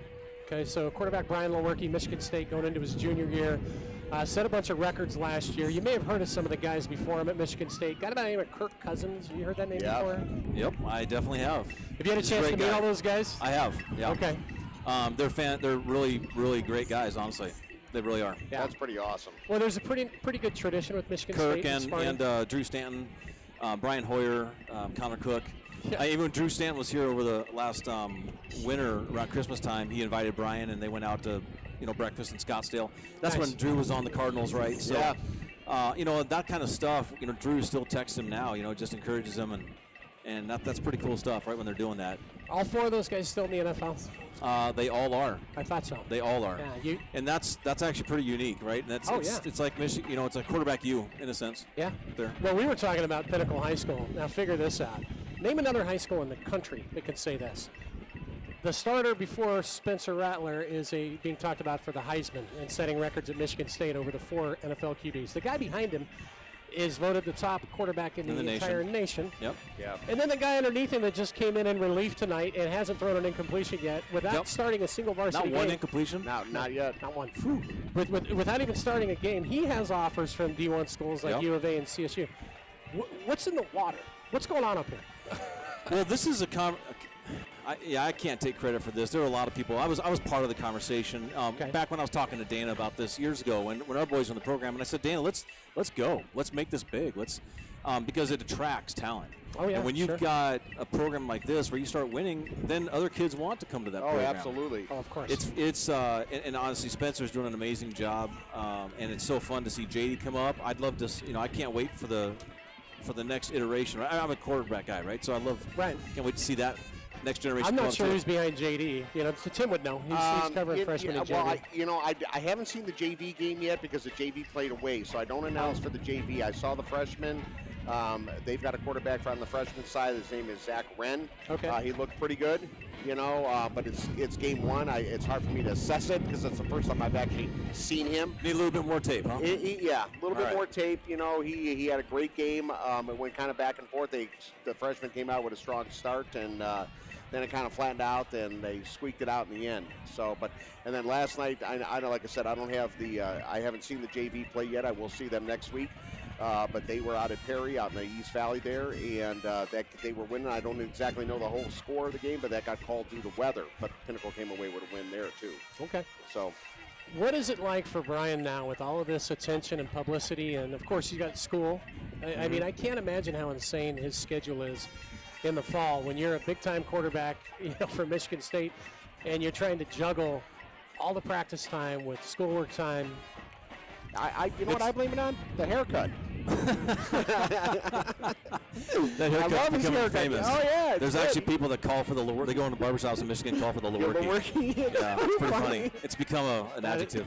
That is funny. It is. And, it's a very, very busy schedule. They'll wake up at about 4:45, be in the gym at 5:15 a.m., and it's cold in Michigan at that, time of year.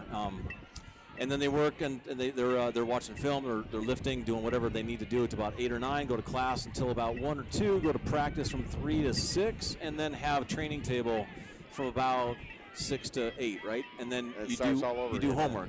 Yeah. And then you go at it again. So 4 a.m. to 10 p.m. You're pretty much it's nonstop. Yeah. Yeah.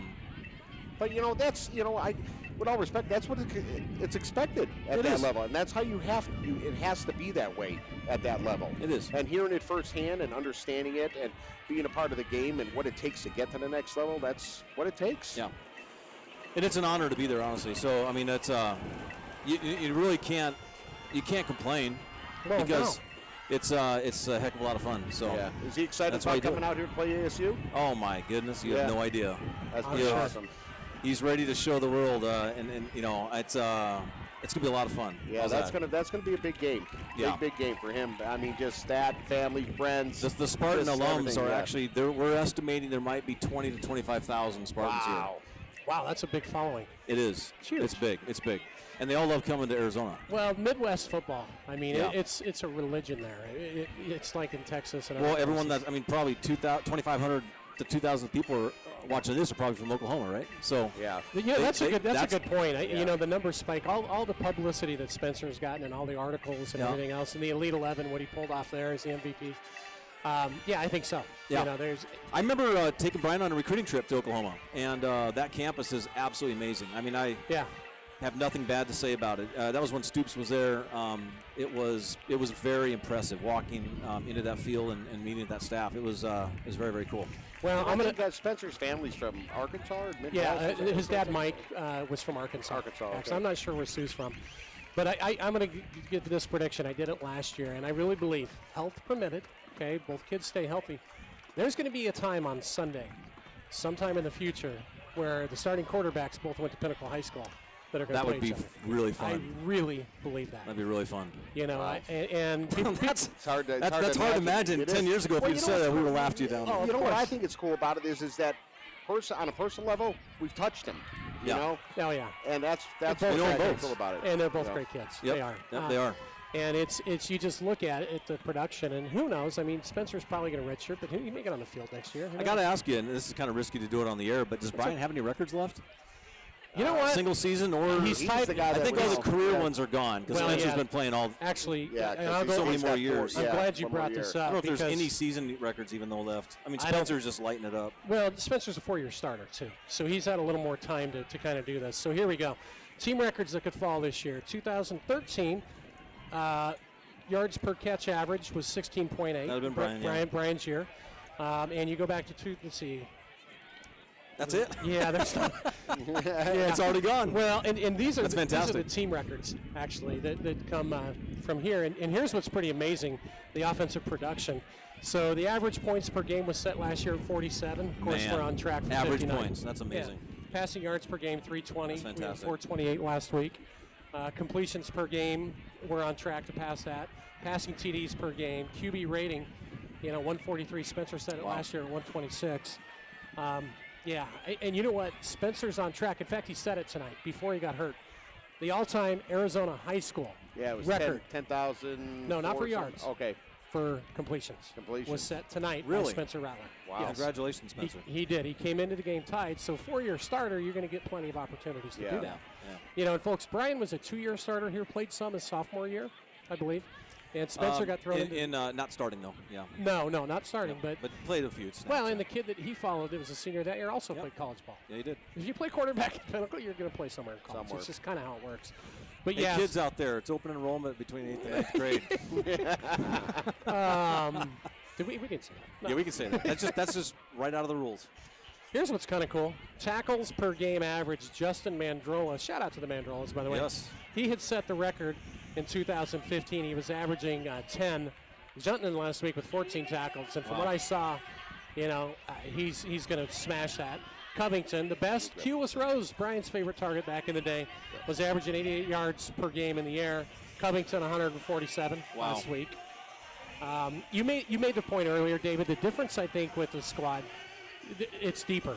This squad is deeper than all the years that we had when our boys played in the past. Yep. Well, that's a testament to how well the program is and how it's developed and the kids, they want to play here. And you know what? That's also a lot of the parents. I mean, it's everything. It's the parents. It's the broadcast. It's the coaches. It's the cheerleading squad. It's the dedication to all the volunteers who set up all the film. And I mean, that TV on where they can actually watch the film right after the play happens. That's amazing. Isn't that cool? It used to be iPads. Yeah, they still have the iPads. Yeah. But no, it is because it's become big time. The new stadium came in 4 years ago, 4 years ago.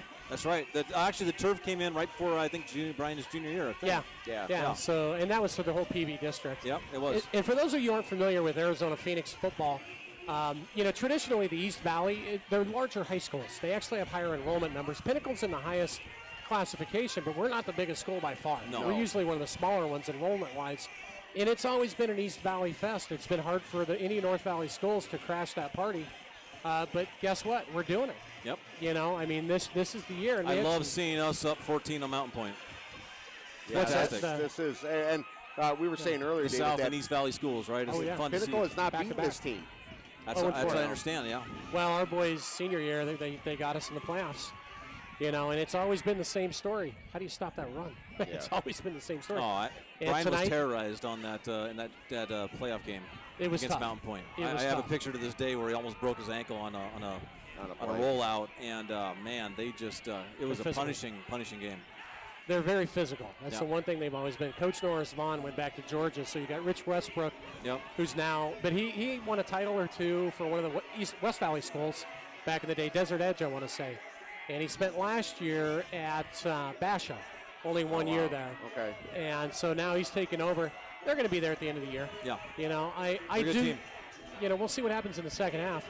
I mean, they never go away. The third quarter last year, we went down by 3 into the second half, and they came out and just they held the ball for 13 and a half minutes. Right. Time of possession. We were at that game. It was so tough. And then Spencer came out, gunslinging and all that kind of stuff, kept it a little tight, and then they just started to run away with it. It's awesome. And it's all about the time of possession. So, no, good stuff with Brian. I'm sure. Now, you can get all the local games here. I've got Cox, the BTN. BTN. BTN, Big Ten Network. Big Ten Network. Okay. If you're on DirecTV, it's Channel 610. Okay. And I know it's on Cox. Well, you get the red zone. It comes with the football package. Yeah, there you go. What's Brian majoring in? What's he studying? Economics. Okay. He actually graduates in December. Okay. So he's going to start he's actually going to graduate over a 3.0, so all Big Ten academic nice status, That's awesome. and then starts his master's degree in January. Okay. And then we'll get his master's, and we'll see if it goes from there. So Well, hopefully he has to, that econ degree is going to help him to manage the money he's going to make in the NFL, right? Not a bad major to have. I wouldn't be opposed to that. I wouldn't be opposed. Oh, I'm sure. Well, we got the Pioneers coming back onto the field here. With the first pick, left. Or with the first round pick in the NFL draft, the Denver Broncos choose quarterback Brian Lewerke, Michigan State. Denver's going to be in the market. I know. That's what I thought. What do you come up with that one? At least not the Browns. No, because no. The reason being is they've got Rosen at the Cardinals. It's not going to happen, probably. And Denver's offensive coordinator, Bill Musgrave, I played with in high school. I've compared Bill to Brian in the past. He's the offensive coordinator. Oh, wow. So, yeah, we played in the Hey, you want to just call him up? Get him on the phone, hey, Bill. chat. Yeah, Bill, are you listening? you turn into Bill, this? if you're out there. Right. So I would love to see that. In Denver, we'll see how Case Keenum does, but I wouldn't mind flying to Denver. It's a shorter the trip close. Lansing. Yeah, exactly. Yeah, Elway's a GM, and that wouldn't be That'd terrible by any stretch of the imagination. But, good stuff, though. So, congrats to Brian. Thank you, guys. I'll let you guys get back to the broadcast. All right, good to see you, David. Yeah, good luck. fun. Thanks for roping me into this 7 years ago. I'm glad we were watching practice. You're never going to leave. I may not. I have too much fun with it. See you guys. Until they kick me out of here. Ladies and gentlemen, that was David Lewerke, and you heard the lengthy interview with kind of how this whole thing started. Yeah, he started it up, and like I said, when he asked me, it was like the fill in, and I'm like, oh boy, here we go, and this is where it is 8 years later. Oh yeah. Well, that's okay. My wife can watch all her housewife programs on Friday night that are all recorded, so she likes this, Well, interesting. Hey, Rich, welcome back. Sorry. Hey, I just met David on the way down. He was like, you guys are such rookies. Yeah. What are you going to do? I'm sure, I don't know what you guys talked about, but I'm sure you talked about Brian and what a pleasure it is to watch him play at Michigan It's incredible, State. isn't it? Yeah. And he's such a great kid. Their whole family's great.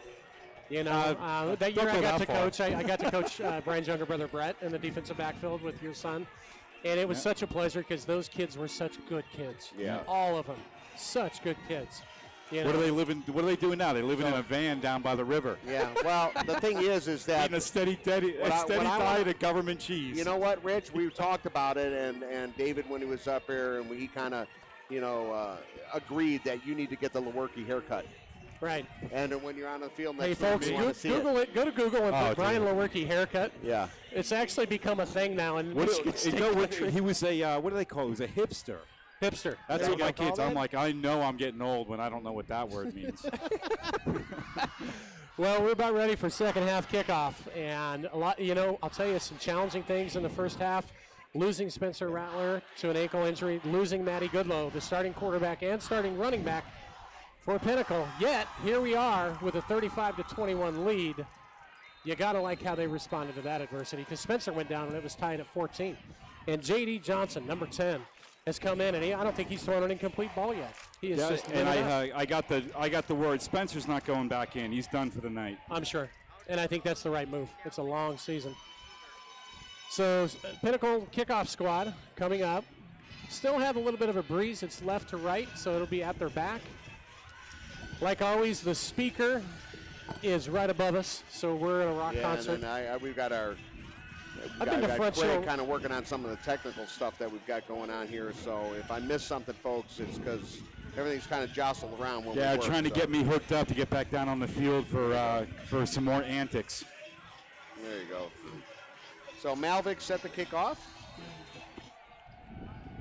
Well, here we go, huh? Okay, we're good. And he gets a pretty good piece of this. It's going to be returnable at about the 8 or 9 yard line. He's going to head up to the middle, cuts to the right, has a little bit of a crease.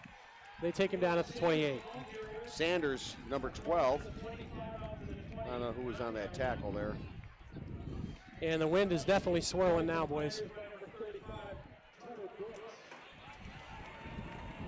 I can't even put my Bill Murray Caddyshack hat on. It's going to blow off up here. Yeah, no, it's all good. So the Pinnacle D heading back out. Pretty good job in the first half. This is a tough offense. 2 weeks in a row, we've played really potent, strong offenses. For the Pioneers have had. And Nick Wallerstead, ASU baseball commit, leads Mountain Pointe out, quarterback, twins right. And it's going to be a quick pop over to the left-hand side. Great job filling that hole, coming up for that tackle. Nice tackle there. Let's see this. Kyle Bryant. Bryant, number 11, on the tackle there.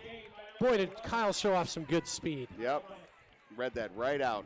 That's how you. And if Bryant missed that tackle, he had daylight. kids at home, if you play safety, that's how you fill that run right there. Number 11, Kyle Bryant, textbook. Great job. Going to bring up a 2nd and 9 from the 30. Trips to the right, split left, no tight end anymore. They're going pure spread, and it's going to be a fake, and Wallersted's under pressure. He's going to roll to his right. He's going to try to run it, and Juntman came up and just put a licking on him. But yeah, nice hit, 25. But give Wallerstead credit. I think Juntman went backwards on that one. Yeah. He's a good athlete, this QB is. So nice scramble by Wallerstead. He picks up a few more yards there. It's going to bring up a 3rd and short. So 3rd and 3 from the 36. Be great to get a 3 and out here to start, guys. The wind is going left to right, so it's in the face of Mountain Pointe. Twins right, split left, gun, single back. And Wallersted's going to come up and change the play. It looks like Pinnacle 4-3, not showing blitz. And it's going to be a counter over the left side. The ball's on the ground, look out! And it's picked up at the 25, to the 20, down to the 15, to the 10, to the 5, to the 3-yard line, goes home, Johnson in. There you go, the speed of the linebackers. Woo. That ball popped right out, and Johnson was right there, scoop it up. Who caused that fumble? Did you guys catch that? Did we get a replay on this, Steve? 2nd turnover of the night for Pinnacle, and this one is huge. Yes. And like I said, it's a Pinnacle defense that has to step up and make this game happen. So the offense coming back out. Boy, great job by Juntman to pick that up, and just good pressure from that defensive line. And here we are. Here's the replay, folks. Take a look and let's see who we can find out who caused that. This is a simple counter play, or lead draw, I guess, if you will, over to the left side of the line. And from the backside pursuit, Rhea 95. Great job. Pop that one out. J.D. Johnson's going to hand it up the middle to Maya, number 31. There's your middle linebacker, now lined up coming in at the running back position. Late flag coming in. So we saw Maya get a couple of touches last week late in the game, and he tore off a really nice run. And Maya was a premier running back on the JV level. They pulled him up a little bit on the varsity level last year as a sophomore. Holding against Pinnacle. They're going to catch Verbalitis with that, the center. Verbalitis, I had a case of that in college. Penicillin took care of it. I wouldn't say that too loudly. I happen to know that whole family. Oh, dude, they're a great family. I wouldn't say I wouldn't say that joking around if I didn't know them. Shout out to the older Verbalitis playing over at New Mexico Highlands. So Verbalitis is a good center. He anchors that offensive line, does a great job. So 1st and goal from the 16, J.D. Johnson in the shotgun. Play action, going to set up the screen, and Maya's going to get down to about the 12. Yep. Tripped up there a little bit, but he had some daylight there. Yeah, we'll pick up 3 or 4. Possible Mountain Pointe player down there. Oh, he gets up. Bring up 2nd down 55. and goal from the 14. That middle screen we've had a lot of success on this year, guys. Say Anderson, number 55 for Mountain Pointe, shaking up on that.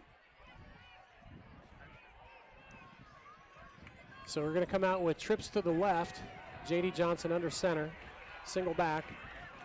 Motion by Jepson. And J.D.'s going to go to his left, throw back over his body, throws a strike down to the 3, to the 2. Touchdown, Pioneers! What a throw by J.D. Johnson. And that was Johnson, number 25. No, 22 Jepson. 22 Jepson. So he was in motion and came off tight on the right. Great second effort by Jepson that just kind of squeaked that one in there. Just, he threw the ball across his body. Did you see that? He was rolling left. That was pure arm strength. He didn't have a chance to really set his feet. That gives you an idea of the arm strength that Johnson has. So this is a great momentum swing for Pinnacle. Second turnover by Mountain Pointe, and Pinnacle comes away with points. Like last year, we had the 2 turnovers that they came away with points. Here's the replay. Again, great second effort. Watch J.D. Johnson when he rolls left, throw across his body to the right, and throw an absolute strike. Good play fake, first of all. Going backwards. Yeah, I mean, tough throw. Huh. He still hasn't had an incompletion, guys. Nope. So we've done, for the second week in a row, this feels good to say, We doubled up on them, 42-21. 9:42 left in the third quarter. Getting a thumbs up from Coach Zupke to my left, the younger Zupke, that is, Will. Starting linebacker 2 years ago. Of course, Pops is head coach Dana Zupke. 11 straight playoff appearances for Coach Zupke. That's pretty awesome. And which one do we got kicking off here, guys? Malvic. And it's going to be down to about the 3. Coming up straight up the middle to the 13. He's got a hole. Look out. That's Sanders. And Sanders Slips another tackle before he's run chased out of bounds. That's a flag, a possible late hit there. Well, going to make it up to what, the 31-yard line? So Malvic gets it down. That's hard. That's hard to pull that back, you know, when you've got all that momentum running there, and not that it's intentional, you know what I mean?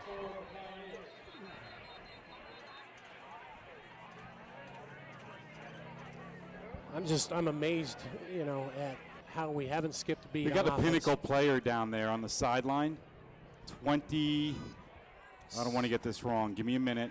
7. It looks Personal like foul. Yeah, personal foul on Pinnacle. 27. Who is that? That's Cooper Dirk. Yeah, middle linebacker. Yep. Junior, 6'1", 180. He played really well last week, by the way, guys.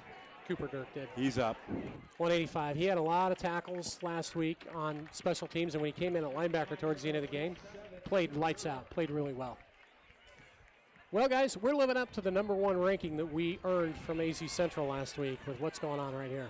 Quarter and a half to go yet. Oh, you have plenty of time, yeah. Need to keep it up. But just the mental toughness to be able to not skip a beat, you know, when your best player goes down. And J.D. Johnson just is unbelievable how he's performed coming in here in relief of Spencer. Mount Pointe's going to have good field position. 1st and 10 from their own 45. Trips to the left. Wallerstedt, shotgun.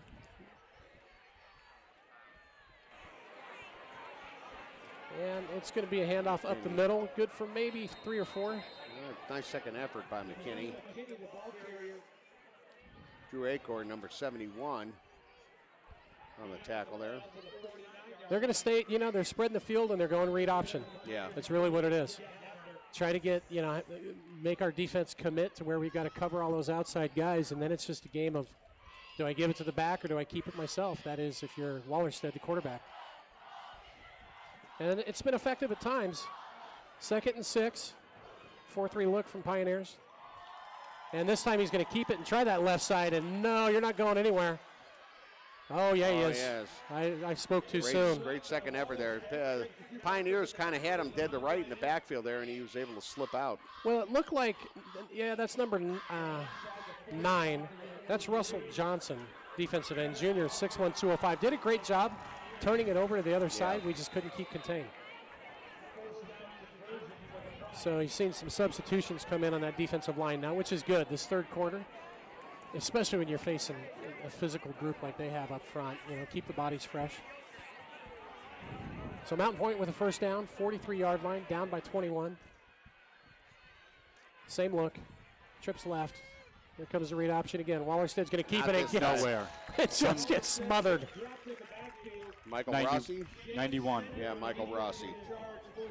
81, excuse me, 81. That's Shane Sunday. So here's what's going on. You got Sunday who plays on the offensive side of the ball. You're seeing some other kids come in, and you're seeing that substitution come in. So what happens when Shane gets a little bit of a breather, play number 1? Yeah. Just the diversity of the whole team. Yeah. So it's going to create a 2nd and 12 for Mountain Pointe. Trips left, same look. Look for the throw here. Yep, here it comes. Wallerstedt back. He's going to look over the middle under a little bit of pressure. Being chased and just tries to get rid of it. Smart play by Wallerstedt because they had him dead to rights there. Anthony Franklin, number 84, sophomore defensive end, 6'3", 230. You know, I believe he is the only sophomore starting, on the varsity squad. Well, actually, starting. They've got a few sophomores on the team. No, I think Tim's right. He's it. He is it. Right well, with the talent level on the junior and senior class for Pinnacle, good luck. Oh, you're talking about Pinnacle. Sorry. Yeah, Pinnacle, yeah. And he's a load for a sophomore. That's kind of scary. 230-pound kid. So same formation, trips left. Obvious passing down. And Wallerstedt again drops back. He's going to try it over the top this time. And Kyle Bryant's going to be there for the interception. He's on his feet at the 15. Picks up a block to the 20. He's on the sidelines to the 30, to the 40. Go Kyle up to the 50. Go, turn it up. And makes a nice move to the 39-yard line. Ball hawk, Kyle Bryant. Very nice. Turnover number 3 for Mountain Pointe. So, the thing is, when you're behind by 21, you got to take some chances. This is starting to cost them. You got an injured Mountain Pointe player down there. I'm not sure who that is. Another kid grabbing his knee. That's not good. Oh, no. You hate number to see 6. Kyle Bryant has had a knack for turnovers, guys, since he's been with this program. Wide receiver, defensive back. Good coverage by Kyle, and you're right. Wallerstedt kind of threw it up there into double coverage. And Kyle, what do you do if you're a safety? Get the ball at the highest point and come down with it. And here you go with the replay, folks. So the corner had pretty good coverage. They were trying a deep corner route, if you will, and put a little bit underneath it, and Kyle's right there. Backpedals, highest point, and good block up front. Well, he's coming off a little gingerly, but at least he's putting weight on his leg. That's a good sign. He's walking off. Quentin Powell with a wonderful block to help, spring another 30 or 40 yards on that. There you go, Q. Interception number 3 on the year, guys. Turnover number 3 tonight. You know what I love?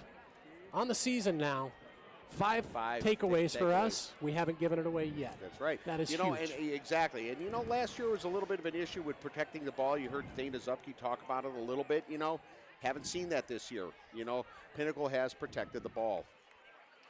So here comes J.D. Johnson. Has not thrown an incompletion yet. Coming in, he came in when it was 14-14, and Spencer went down. So Jetson in motion. Maya, number 31, is the one in the backfield. And they give it to Maya. And he's not going to have any room over there on the left-hand side. Create a second and 10. And loss of 1, second and 11. Oh, yeah. 7 minutes and 28 seconds left in the third quarter. Up by 21, trying to tack on more. Let's see what Coach Brown, see what Doc Brown's going to put in the flux capacitor and what we get out of here with formations, huh? The flux capacitor is what makes time travel. I've actually never met Coach Brown. The first time I do, he may come up and kick me in the shin. You're in for it. I didn't come up with it. Special teams coordinator Eric Arnold came up with that. Rich. Yeah, the verbalitis is after me. Coach Brown after you. JD's going to roll to his right. There's a penalty, and that's going to be the first incomplete ball, but it wouldn't have mattered anyway. I think we're going to have a holding call. Yeah, it's holding on Pinnacle.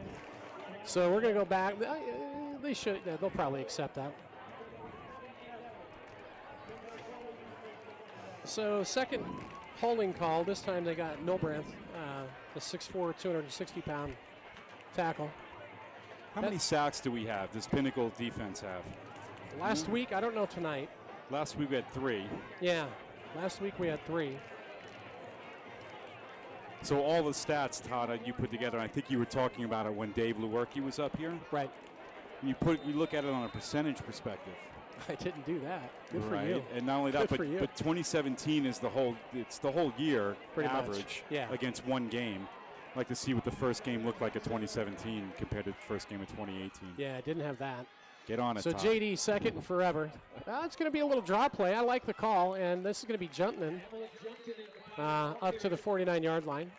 Get some of those yards back. So the solution with Goodlow going down is you're going to keep Caleb at the slot because you want him in that production there, who's checking in right now, and you're going to alternate with the 2 linebackers at running back. That's Maya and Juntanen. Correct. And both of those guys have played running back before in the past. Oh yeah. So 3rd and 20 for the Pioneers. J.D. Johnson, number 10, junior quarterback, in the shotgun. 2 up backs. And JD's going to drop straight back. Plenty of time to throw. Unloads and nearly incomplete. picked off. Intended for Libman. Just a tiny bit behind him. It was pretty good coverage. The throw was just a tiny bit behind Libman. Broken up by Johnson. He had at least one hand on it. Here's the crazy thing, too. So your starting punter is the quarterback. Right. Your backup punter is the backup quarterback. I love it, though, because it allows the special teams, they have that formation. And they got to be on their toes. You don't know what they're going to do. I mean, at 4th and 20, I don't see them going for it. but we saw him do that last year a couple times. The Johnson's wind's got a a good little bit leg, lighter too. than earlier, too. And good kick. Keeps it low. And really a nice hop for Pinnacle because it didn't allow a return. And we get him down to the 12-yard line. That's about as well as you can script that. Nice safe kick. The way the defense is playing, no problem. Let's put the defense back on the field. Well, that's just it. And, you know, the whole thing is you know, you want to let this clock run now. And that's the clock's Pinnacle's friend. You know, I think got defensive 5:59, coordinator Andrew just at Hurley 6. is going to be very happy with how this defense has responded to the very well. adversity. You know, Well, we go up turnovers. 14-0, and then boom, they're right back at 14. You know, Spencer goes down. Uh-oh. And since then, you know, they've done a really good job. They've given up 1 touchdown. And they've forced 3 turnovers tonight. That's even bigger. So, is that Wallerstead? Have they got a new quarterback in there? I think they got a new QB, guys. You got a number on him? Trips to the left. We'll see if we can get a number. And it's going to be a run up the middle. This is the kid I heard about. Akwabu, number 10. 52 on the tackle. Quarterback's number 10. Yeah, Almond Williams, 6'4", 180-pound senior. I heard they may do that. He's listed to where he can also play defensive back. He's a big kid at 6'4". Yeah. And he's obviously a good athlete. So I think, you know, they go to him, maybe not to throw the rock deep, but more of a running threat. Now they're going to go pure spread with trips to the left and twins right. And there's a QB draw. You can see that coming a mile ago. And you know what? Great job by Alonzo Maya, 31. Just sniffed that right out there. Got in there, nowhere to go. Clay Zupke also came up in support, number 24. So you got Crawford and Zupke in at the safety positions right now. I think what you're seeing is some little bit of substitution coming in. They're both good. Crawford and Zupke both helped the JV team to an undefeated season last year. Both good safeties. Big 3rd and 5 here, folks. 4:52 in the third quarter left. Tick-tock, tick-tock. We're up 42-21. Same 4-3 look. Haven't blitzed a lot tonight. And he's going to try to go up top. Deep. He does have a gun. No. Too much. Too much. So Boy, that's going to bring up a 4th and 5. He can throw the ball, though. That's Williams again. Crawford on the coverage, number 20. So Crawford was all over him, too. Yeah. Well, it's totally overthrown. into the wind, that went 45 yards, though. Yeah, So nice the kid, throw. the kid's got a cannon. But you're right, we held. That's what's important, and we should get great field position out of this. So Libman and Q back deep for the Pioneers on this punt. It'd be pretty gutsy, but I'd look for the fake here. I mean, it's only 5 yards. Try to draw him off sides. Yeah, that too. No. Nope. Kick it. All right, they're going to kick it. Hey, we're going to get a return maybe. And it's fielded by Libman at the 50. He's up to the 45, still on his feet. Good return to the 42. Well done. Where did we punt from when we ended our drive and we punted Jordan to them? Schwartz for Mountain Pointe on the tackle, number 4. We were about at the 50. I think so. So a little bit of field game here. Yeah, a little field position battle. And, we're up 3 scores. There's, if you chew off a little bit of the clock, that's not the worst thing. No, That's what they did to us last year. Chew some of the clock off here and come away with some points here, even if it's 3. You hate to see what happened to Spencer tonight, but you get a chance to see J.D. Johnson. That's nice. Exactly, but I don't think Spencer's injury is really too serious. I really don't. I think it's a precautionary measure. Yeah, you get to show off what's coming next year. And, hey, a direct snap to Maya. Student body left. Good for about 4. Did you see that? J.D. was the lead nice. blocker. That's where if you're on offense and you're telling J.D., you don't have to block that hard. Yeah. Don't worry about it. Just kind of run that way. A lot of different looks by the Pioneer offense. That's what I'm saying with Coach Brown. Yeah, a lot of different looks. Yeah, Braden last week, Smurs, was telling me he has really unique formations. And each week he throws the playbook out and starts over again and goes with something new. Pretty amazing. Twins to the right, shotgun for J.D. Maya in the backfield. I think Covington's the up back there. Yeah, they're changing the play, calling a timeout. Quick timeout. Pinnacle's running out of time there. Timeout, Pinnacle. I got all this electronic equipment all over the place up here. Sponsor time, Tim? Sponsor time. Big Blue sponsor, Barbershop Jack. You will find an atmosphere of old school sophistication with modern amenities. We cater to the gentleman on the go, so stop in on your lunch break or to get an old-fashioned straight razor shave or a top-of-the-line haircut.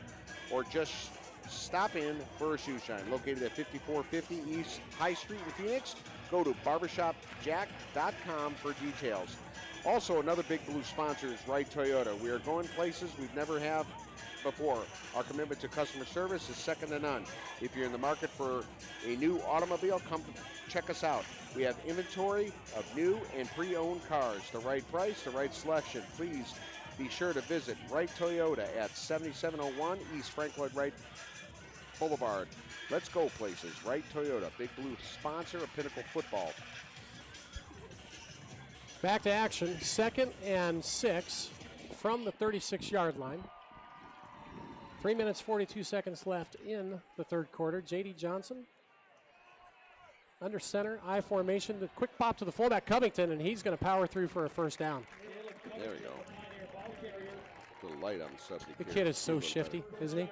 He is. Caleb from that fullback spot is, I mean, he's just so quick to that line. Well, you know, when you put, and then when you put him in the spot, when he in the slot, when he's out in space, very, very tough to tackle. Yeah. Yeah, probably the most difficult kid in space to bring down, just with the shifty moves that he's got. So 1st and 10, 3:22 and clicking. Twins right, JD under center, motion by Jepson. Play action, look out. Uncork the cannon, and a little bit overthrown. Jepson had a step on him as well. Right. And he had Libman out there, out a little bit deeper there, setting up for a block. We got a pride player down. Well, so JD started off on fire with what? 16? 8 for 8, I think, and now he's had a. No, 18. 18. Oh, he's up. That's Ron Harrison.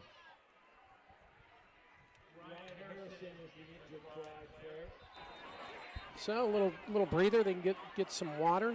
Be left with a 2nd and 10 from the 28. Physical game. A lot of kids getting banged around here tonight. It really is. They're always physical. I mean, you guys got the Twitter feed up to see scores Can you around turn the that light state? down a little bit? I feel like I'm being interrogated. Yeah, I like that. Do I get to ask the questions? Better? Thank you. I don't want to upset you. That's our roving reporter, Rich Piper. We get him up in the booth tonight. So I'm here for your entertainment. Thank you. Why is the floor wet, Tad? J.D. Johnson with the throw over the middle, complete. Going to be about 2 yards shy of the first down. Who's that? 88. Propstra. Well, there's a new name we haven't called yet. Right. So he's a senior, 6'5", 200. Yeah, big target. God, we got a lot of depth, guys. We got so much depth. It's good to see him mixing it up a little bit. I agree. Big third down here. You don't want to be faced with a 4th and short. Now the wind. How come the wind always seems to be in our face? Now it's going right to left. Shifting around here. Monsoon weather. Straight dive play over to the left-hand side, and we're going to power through to, I think, a first down. I think so, too. So now, so Covington going back to tailback for the first time I've seen this year. Or Maya got faked out by the downstairs announcer. They're going to mark him a little bit short, I think. Are we short? All right, Yeah. 4th. That's going to bring up a 4th and short. Pioneers hurry up to the line. Look for the QB sneak here. And Johnson's going to talk about it over to the side. No, he's going to wait a minute. And quick pitch over to the right-hand side. Maya's going to get hit in the backfield. Second effort. He's trying to get up there. I think he might have got it. It's going to be close. Just shy. I think he got it. It's going to be close. Going to be close. Great second effort by Alonzo Maya. Yeah, that's going to be a Pinnacle first down. I really Let's believe see. it. I don't know, guys. This might be. You don't see measurements very often anymore. No, not on high school level. They're going to measure it. They got the ball right at the 18-yard line. Huh, here we go. Our first measurement of the year. I think it's the first measurement I've seen in about 4 years. They used to drive us nuts when they. Yeah, I don't know why they don't do it. Well, so here we go. Can we keep this drive alive? Yeah. Are we going to get there, boys? Come on. Yes. No? Nope. They held. Nope. So Mountain Pointe's going to take over on downs. I don't think you can put a stick of bubble yum in between, or a stick of gum between the ball and that first down close marker. But in any event. Well, we saw one. It took 4 years, but we saw one. We did. There you go, Tim. But it didn't go our way. You know, you like to think if we're the home team, you're going to make the effort to bring the chains out. You fudge it a little bit. That's what you would do, Tim. You know, look, whichever way it went, it was the right decision. That's all, because that's the right way to do it. All right, so Pinnacle D, do it again, boys. Did you go to Horizon High School? I did. First graduating class. Havner over on the side with trips. Q's locked up, single coverage to the right. But I and believe they're going to stay with now. Williams at quarterback, and it's going to be a handoff over to the right-hand side. Great play in the backfield. How is he still on his feet? Got to finish him off there, guys. Yeah, you ran about 100 yards on that play, but only gained 3. McKinney, that's the kid. He lit us up for 200 yards last year. 33 did. So Franklin finally got him, number 5 for the Pioneers. The good job by the left side of the line. I didn't catch the defensive end that turned him inside. We just couldn't finish it. I think that's Shane Sunday, number 81. So now they're going to go. Williams has got trips to the right, tight end over to the right. Pinnacle might send a backer here. They are. Weak side blitz. They pick it up. Williams is going to unload deep. And no good. No good. Incomplete. That was Kenzie Rowland on coverage. And a good no flag because Kenzie didn't turn. Well, Kenzie didn't turn around. I think the ball hit him in the back. Yeah, was that Kenzie? Isn't 44, right? Kenzie, yeah. Can't see it from up here. Yeah, it is. Okay. So he didn't turn around. Had he turned around, he probably would have had a pick. But he was behind by a couple steps. He didn't want to. We got a penalty. Looks like a holding call. Is that Against a holding Mountain call? Point, yeah, it went backwards. Well, that's helpful. Brings up a 2nd and 18. How about another turnover, boys? How about a pick 6 here at 103 in the quarter? Well, we've got 3. We've pulled off the hat trick tonight. Is it too much to ask for a 4th? No, there's never enough. You can never have enough. Williams, Amon Williams, number 10. You too. Did you go to Horizon? No. Play action. They're going to try the deep post pattern, and good coverage. Closest to it is Havner, number 28. Clay's up, back on defense as well. Or is that Crawford? These camo numbers, guys, sometimes tough to see. Right there. I think that's Havner, 28. 28, yes, 28. So, you know, it seems to be their deep threat is this Davis, number 9 for Mountain Point. He's the one that's, you know, he's caught a couple of deep balls. He's got some yards under his belt. I would imagine over 100. That's 2 deep balls in a row, though. At this juncture, just about the end of the 3rd quarter, feels desperate. Yeah. You know, we've shut down their running game a lot more than we did in that first quarter. That's a different quarterback back there throwing that deep ball. Fumble by Williams, picks it up. He's going to try to run it. Oh, this kid's an athlete. And he's going to make it up to the 11-yard line. So it's going to bring up a 4th and long. So nice stop by the Pioneers here. Huge stop. At -6 yards on that drive. We'll take that all day long. I wonder why they're rotating that in there. The court QBs? Yeah, I don't understand that. Maybe Wallerstedt, he might have gotten banged up a little bit. I'm not understanding that. You know, I don't either. 30 seconds maybe with left. the point spread, right? So, 3 touchdown spread. Give him some reps. Different look on punt return. Now we're to a single returner instead of both. Coach Ardall changing up the scheme a little bit, and we're going to have a chance to return. Libman's going to take it at the 59 or 40, 49. Heads over to his left, 45. That's going against Pinnacle. Yeah. On 44, he pushed number 31 in the back. Yeah. Beat Kenzie Rowland if that's who they get. So 9.5 seconds left in the 3rd quarter here, folks. It's been a long 3rd quarter, hasn't it? Yeah. Well, you know, when you got the ball in the air a lot of incompletions, that slows the whole clock down. So after this game, guys, it's tradition. I always go to Marley's where the coaches are, and with a lot of the. Tonight I have 4 high school girls. My daughter a sophomore, and the 3. I get 4 high school girls as a date to go to Marley's after this. This ought to be interesting. Nice. You're going to get a big hot dog there? Yeah, exactly. You didn't on the diet. You didn't get a break at halftime. I'll keep those comments to myself. It's all good. You didn't get a break at halftime to get the jumbo dog. I'll be there and to the big corral gulp. any of the players that come by and look You must at be them. starving I'll right just now. corral. Oh, yeah. For everybody listening out there, Todd's a ketchup on the hot dog. That's the way he rolls. All right, inside joke. Last year I was on a diet, and Rich is like, oh, I'm going to dime you out. And whether I had anything in front of me or not, Rich would go and say, well, is that large pizza for Coach Dixon? Is he up there? Bring that. Halloween, the candy. The candy. Yeah. Rich takes a photo of all the candy. He's like, Mrs. Dixon, are you at home listening to this? Todd's eating Snickers. All right, I'll tell the story really quick. We were talking about the differences of the hot dogs at Pinnacle versus the other schools because we go big. We do. The big, thick, Shout all out to the beef. Snack Shack, by the way, those Yeah, ladies. snout. Sesame seed bun on the hot dogs. You go to the other one, it's a cheap Oscar Mayer with the cheapest buns, like in a crock pot, like not even, just miserable. Right? So we're talking about that. Todd's away for halftime. He says he had to go to the bathroom. Comes up with a big old hot dog and the biggest big gulp you can get. J.D. Johnson hands the ball off. No, he doesn't. Play action. Unloads. And incomplete for Littman down at the 23. So Todd comes up back after halftime, and he's got that big dog. And I said, hey, we were just talking about the difference on the hot dogs, and I'm really curious, Coach Dixon, can you think you can get that hot dog in your gullet in just 2 bites? And you're like, oh, no, I'm going to take my time with it. Okay, so that was at halftime. Between the third and the fourth quarter, Todd shows me a text. It's from his wife going, hot dog? Really? She had him on an all-veggie diet. We called him out. No, it was all protein diet. Buns were no bueno. Yeah, don't try to save yourself. It was all veggie. Shout out to my wife, Tammy. Hello, honey. Sorry, Tammy, haven't even met you. Don't even know you. Yeah, totally busted your husband. Oh, yeah, you're in trouble tonight, buddy. Yeah, Rich, you're a real guy's guy. You know that? Even my son's text me. He's like, Dad, you just called out Coach Dixon. Yeah. Dime me out, man. So hey, here we go. 4.4 Quads right. left. Check this out. We got 4 receivers right. JD under center. Here comes your screen. It's behind the ball. Is Q going to throw it? No, he's going to try to run. This is Q. Quentin Powell. Oh, turn it. Speed. Turn it all the way. Kills.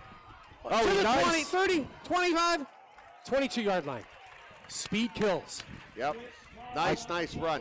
You know, that could have been thrown by Q as well because that pass was thrown to the back. And that's why, Coach Brown does that is you have to respect that. If you're those safeties, you can't bite up too much, even with this win. But and we saw that. Didn't we see that play last week? Yeah. That he screened it out and then Q threw it. Because you got 3 receivers. These guys come up, go for the run. You got 3 receivers out there then. So that's the end of the third quarter. Pinnacle on top, 42-21. Geez, the wind really picked up too from the south to the north. It's coming. Yeah, it's monsoon season and we've had an active one. Well, Tim, you said last night's JV game they called early. Yeah, I wasn't out at it, but that was on the East Valley. East Valley out here in Arizona, out Mesa. Gets hammered usually by the monsoons. We get it up here, not so readily, but we get it up here too. So 42-21 going into the fourth quarter. We still haven't doubled up, guys. Yeah, Pinnacle trying to make a statement here this evening. A great game. Spencer Rattler went out early, and then we lost Goodlow before the second half started as well. Mountain Pointe's lost a couple of players too as well on each side. I think Spencer Rattler seems pretty upbeat down there. I think it's all precautionary. JD's coming in and doing a great job, so why risk it? Next week we play Horizon. So, I'm sure Spencer will probably take it easy in practice this week, and then the following week it's out to California. Well, yeah. The goal is at the end of the year to win your last game for these guys. And we're seeing tonight that Spencer doesn't have to be in for every snap. We've got a pretty good other quarterback that can do this. It was kind of cool. I knew JD was pretty good towards the end of the year. Or before the season started, because there was a Twitter feed and JD announced, hey, I got offered by the U of A. I saw that. And Spencer was the first guy to go, that's my guy. So JD Johnson under center. A little bit more of a traditional look here, guys. You've got tight end to the left and split receivers. So this weather is weird. Now you got the wind coming out of the north here, which is good for Pinnacle because now Pinnacle's got the wind at their back. Kind of. It's almost like, yeah. Yeah. So slot to the right, single back look. Now we're going to motion with Covington to the left. So here comes the left side. It's going to be a handoff. Nice hole, good blocking. Good jump cut by Maya to get 5 on that, maybe 7. 8, 9. Tackle made by Kramer, number 8 for Mountain Point. Oh, goodness, not again. Now we have Alonzo Maya struggling to get up. I think that's a cramp, maybe. I don't. Yeah, well, you know, he's playing both ways right now because of the injury to Goodlow. So let's see what's going on. That's Alonzo. It is Maya, isn't it? It is 31. Maya, yeah. Boy, the injury bug is just Yeah, this is a physical game. been brutal tonight. And this is turf, folks. We don't play on natural grass. So with the injury to Maya, now what? I guess you throw Juntman back in there. But he's also your starting Mike linebacker. Yeah, Thankfully, you got Kenji Rowland too, and you got Greg Alley. yeah, you got Alley. And Alley is running back or linebacker. Can go either way. We'll see. I think that's a cramp. Yeah, they're I'm not a personal trainer, but it looks like a cramp, Tim. Right, bending the toes back. Yep. Feeling the calf. Well, when you go Hopefully both ways that's, like that, and especially as active as Maya's been at that middle linebacker position, the Mike position. Well, not only that, you got the, it's hot, it's humid sometimes, then it gets cool, then it's hot again, then the wind kicks up. You got all the temperature variations here right now. So he's walking out under his own power. You're going to see him back. They're just going to work that out, I think. All right, we don't need any more down. That's 3 tonight. Look at the dust coming in right at us now. Could be a haboob. What'd you just call me? The 1,000-foot wall of dust, is it coming our way, guys? All right, so I'm going to bring up a 2nd and 1. We're in a wind tunnel up here. J.D. Johnson in the shotgun. Twin receivers split far to the right, and we're going to just go right up the middle. And this is Juntman. He's going to power forward to about the 6-yard line. That's going to be a first down. It'll be 1st and goal for the Pioneers. So we've lost 29. Lost 2 running backs to injury tonight, guys. Thankfully, another guy down, number 44. 44 is Kenji Rowland. Well, not on our team. Tedrick. Oh. Yeah, he's a good player, too, for Mountain Point 44. Like they do every year. Well, the Pinnacle fans are already doing the na na na na goodbye song. It might be a little early for that. I think it is a little early for that. 1st and goal from the 6. If we score here, though, that's going to be huge. JD coming in under center. We got a power formation to the right, basically 4 linemen to the right of the center.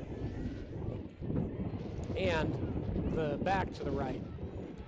And sure enough, student body right. Juntman is going to turn it to the inside and get down to maybe the 3.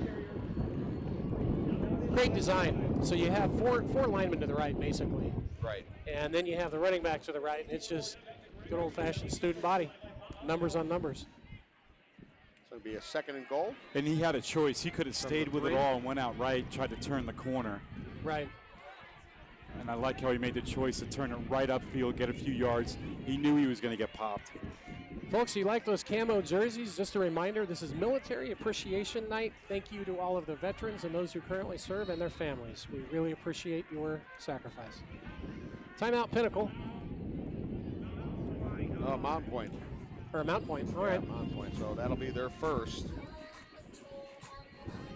Well, okay, are you looking at him? We got Spencer and Goodlow still on, both of them getting iced up on their ankles. And where do we see Goodlow's Maya? his right knee. Is it his right knee? Yeah. So sprain, hopefully that's it. Yeah. So, folks, the Pinnacle football and Pioneer Football Club would like to personally thank all the dedicated sponsors for the generous support in helping all the Pinnacle football student athletes reach their goals on and off the field. Please make sure you stop and visit all our sponsors during your day-to-day routine and thank them for supporting the program and our kids.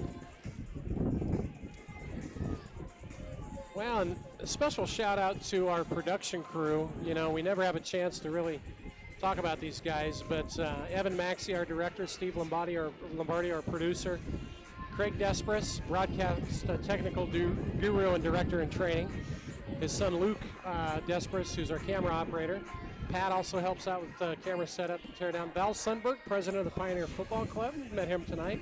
And we got some musicians helping us out this year. Shout out to Mark and Steele Lawrence. Steele's a senior at Pinnacle. They're coming up with a song for the site. For the football team, which is really cool. So here we are, back to action. 2nd and goal from the 3-yard line. J.D. Johnson under center, tight end to the left. And it's going to go ground and pound time. Momber Juntman. He's going to touchdown. For 6. Boom. Here you go. Well, Pinnacle making a statement tonight. Yeah, we are. Especially with a couple of key injuries too. Making a statement. I honestly had us at 45-37. Boy, was I wrong. Defense has proven me wrong, and I'm glad they have. 48-21. And this wind is strong now, folks. You probably hear the wind tunnel effect, but we have huge dust clouds coming through. Rich, I wonder if we are going to have a haboob. For those of you who don't know what a haboob is, just like it sounds, H-A-B-O-O-B. Yeah, big wall of dust. Big wall of dust. The Sahara. And there's pictures you'll see, Google it online, of 2,000-foot walls of dust coming into town. Sometimes a mile wide, sometimes 15 miles wide. It's insane. It looks almost Hollywood-like. It's crazy. And then followed up by the lots of rain. I love it because it makes everything dirty. Oh yeah. Well, and you get in the wind spike. This is a good 25, 30 mile an hour wind that we're in right now. In our favor, by the way, right? Going our direction from the south to the north. It's coming at us. It's actually coming from the far side of the field to the near side. It's kind of in our face and swirling a little bit. So truthfully, this kickoff, I don't know if somebody may have to hold this because of the wind. A little west to east. Yeah, east to west, yeah. East to west. West to east. See? Who's in for the kickoff, guys? Is it still Malvic? Malvic, okay. You might see him squib this, because I don't know how they're going to field this. No, they're going to boot it. Oh, that's in the end zone. Yeah, that's the wind. There you go. There you, attaboy, Malvic. Yeah, get a little 30-mile-an-hour wind. Well, exactly. I was just going to say, you pull out the driver on the par 5. Why not? Why not go about 350 down the middle? The wind at your back. So Mountain Pointe will take over, 1st and 10 from the 20. With 10:34 left in the game here, folks. Mountain Pointe's got a big task ahead of them, I think. What a statement game that this is. Back to back, we're taking down the number 2 and 3 ranked teams in the state, and not just winning, dominating. Yes. And that is gigantic. So, that's all I can say is, Pinnacle's for real. Yeah, you think? Watch out, guys. I mean, look at the injuries we've sustained tonight. Yeah. Didn't miss a beat. So Mountain Pointe trips to the right. Williams going to look over there, going for the quick curl route. Incomplete. Yeah. They're just trying to figure out something. Washington, number 6, the intended receiver. I don't know what adjustments the D coordinator Andrew Hurley and the D-line coaches made from earlier in the game when we were getting gashed on the run play, or if the kids just have stepped up their play. I don't know what it was, but it's been a far cry different than what we saw in the first quarter. Well, some of it I really believe is that the defense, has had a little more time to rest. I think in the Perry game, they were out there a lot more. And Williams scrambling around. He's going to turn the corner. Boy, he's got some speed up to 28.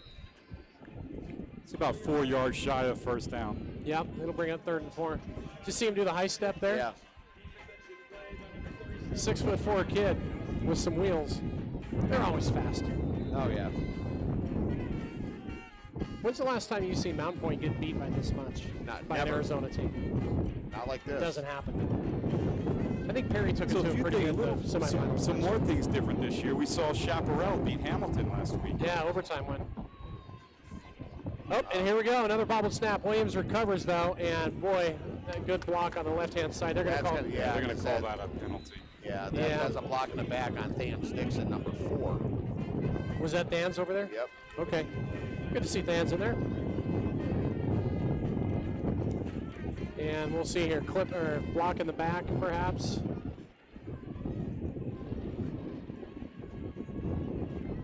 Yeah. So that's going to push him back. That's going to create a 3rd and depends on how many yards this thing is. I forgot if this is a 10 or a 15-yarder.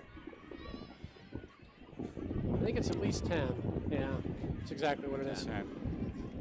Oh my A goodness. little bit short of 10. It's about 9 Wait a minute, and guys. half. That's more than 9.5 yards. It's from the spot of the Spot of the foul. Spot of the foul. Right. That's Right.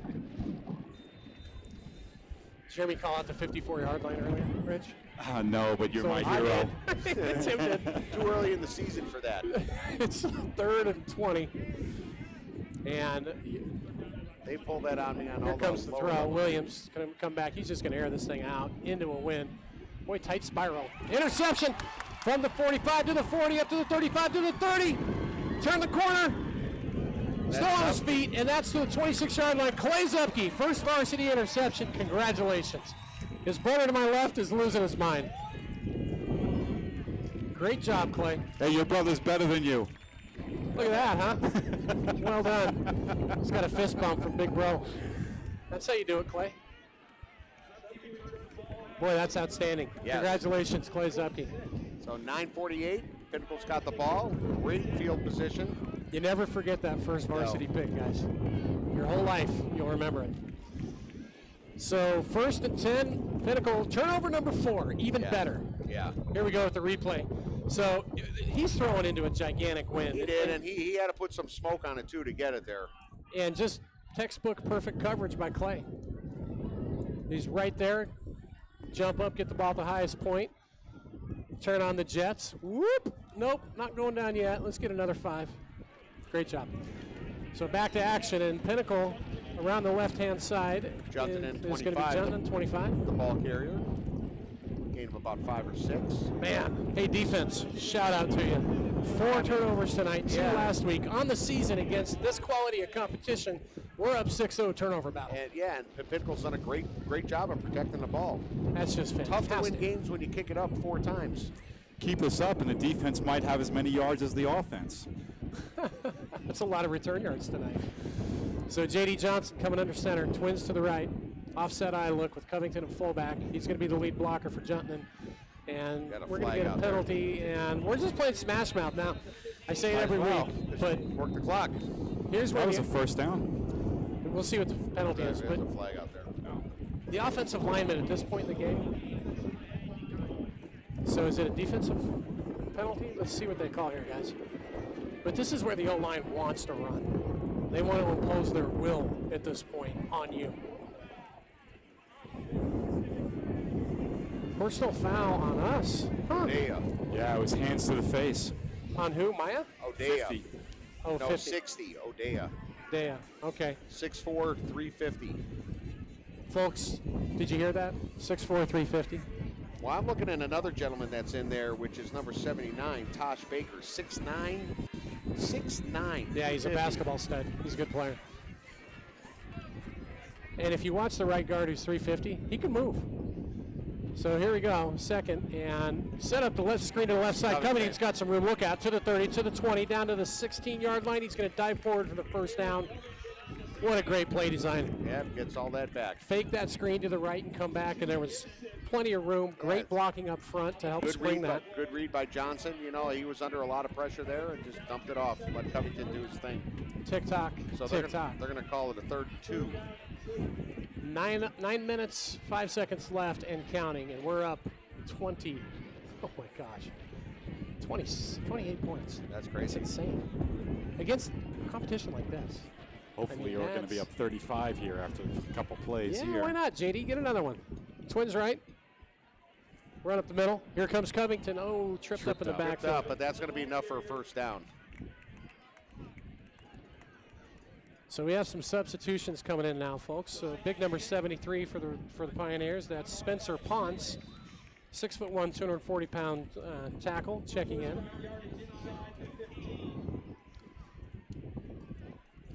This wind's blowing so hard I can barely hold on to the Yeah, rosters. so I got my hands on them right here. I'm sure it probably sounds like a wind tunnel on the broadcast too. I've heard that before. So Twins to the right, 1st and 10 from the 14-yard line. Trips right. JD under center. It's going to drop straight back, and that's going to be a delayed draw. He's got some room to the 5. Look out, touchdown! Amrik Johnson. Holy smokes, folks. Yeah, Pinnacle's making a statement tonight. 55-21 over Mountain Pointe. So what do you call that when you said it was a delayed handoff? So he looks like he's going to roll left, and he brings it down behind his back. It's a delayed draw. You don't want to call it the like really Statue of Liberty, handoff. where they're like, not behind the back. The running back just kind of lays back there and waits. Right. But it's really effective because the linebackers are keying on the throw. Right. And it's a great job by JD. Good run by Junton. And you're reading that scoreboard right, folks. Well, no, not the one on the screen. It's 55 actually to 21. PAT pending. Percy, You mean 56. Percy is the PAT, and he tacks one on. First time we're seeing him tonight here. So 56-21 with 8:13 left in the game. A lot of football left, guys, but Chandler's got to be watching this going, So, Pinnacle is ranked number 1 in the state. By the AZ Republic, but number 2 by Max Preps. Number 2, and which I think they are going to move up to number 1. I would be shocked. They're 75 in the nation. Yes. So I would think they're going to move up. Highest ranking ever. There's over 4,000 high school football teams, and we're ranked number 75. And you're right, Tim. We might hopscotch Chandler on Max Preps for the number 1. We'll see. I don't know who they played tonight. I haven't gotten the score. You'll see some of that come down. Usually Monday it's down when you see that. I honestly thought this would be closer than the Perry game, but as I'm watching this, I think Perry's a better football team. I really do. And it's no offense to Mountain Pointe. I think Perry's a pretty good team. No disrespect there. And no disrespect at all. I mean, they're physical. And this is their first game of the year. And here comes the boot. Got the wind at the back again, and just.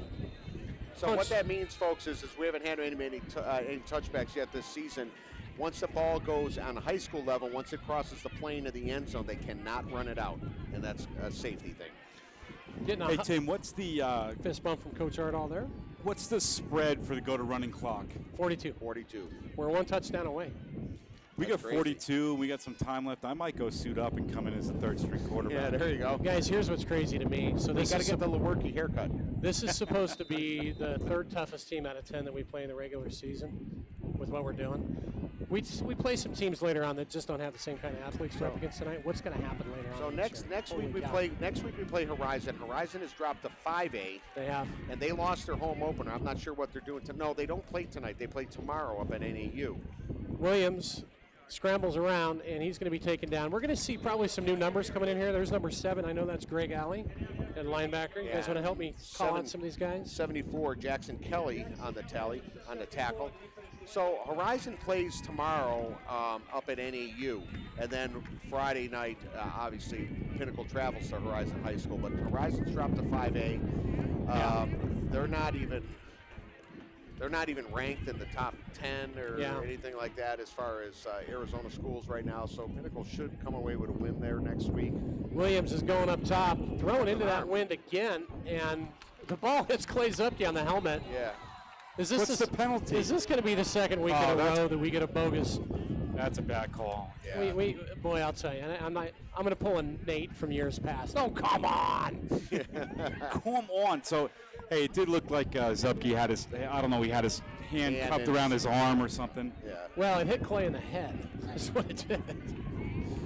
It's tough, though. When you're that safety and you're back a step or two, you don't want to turn your head too soon because that could be 6 for the other guy. You want to catch up first and then turn your head.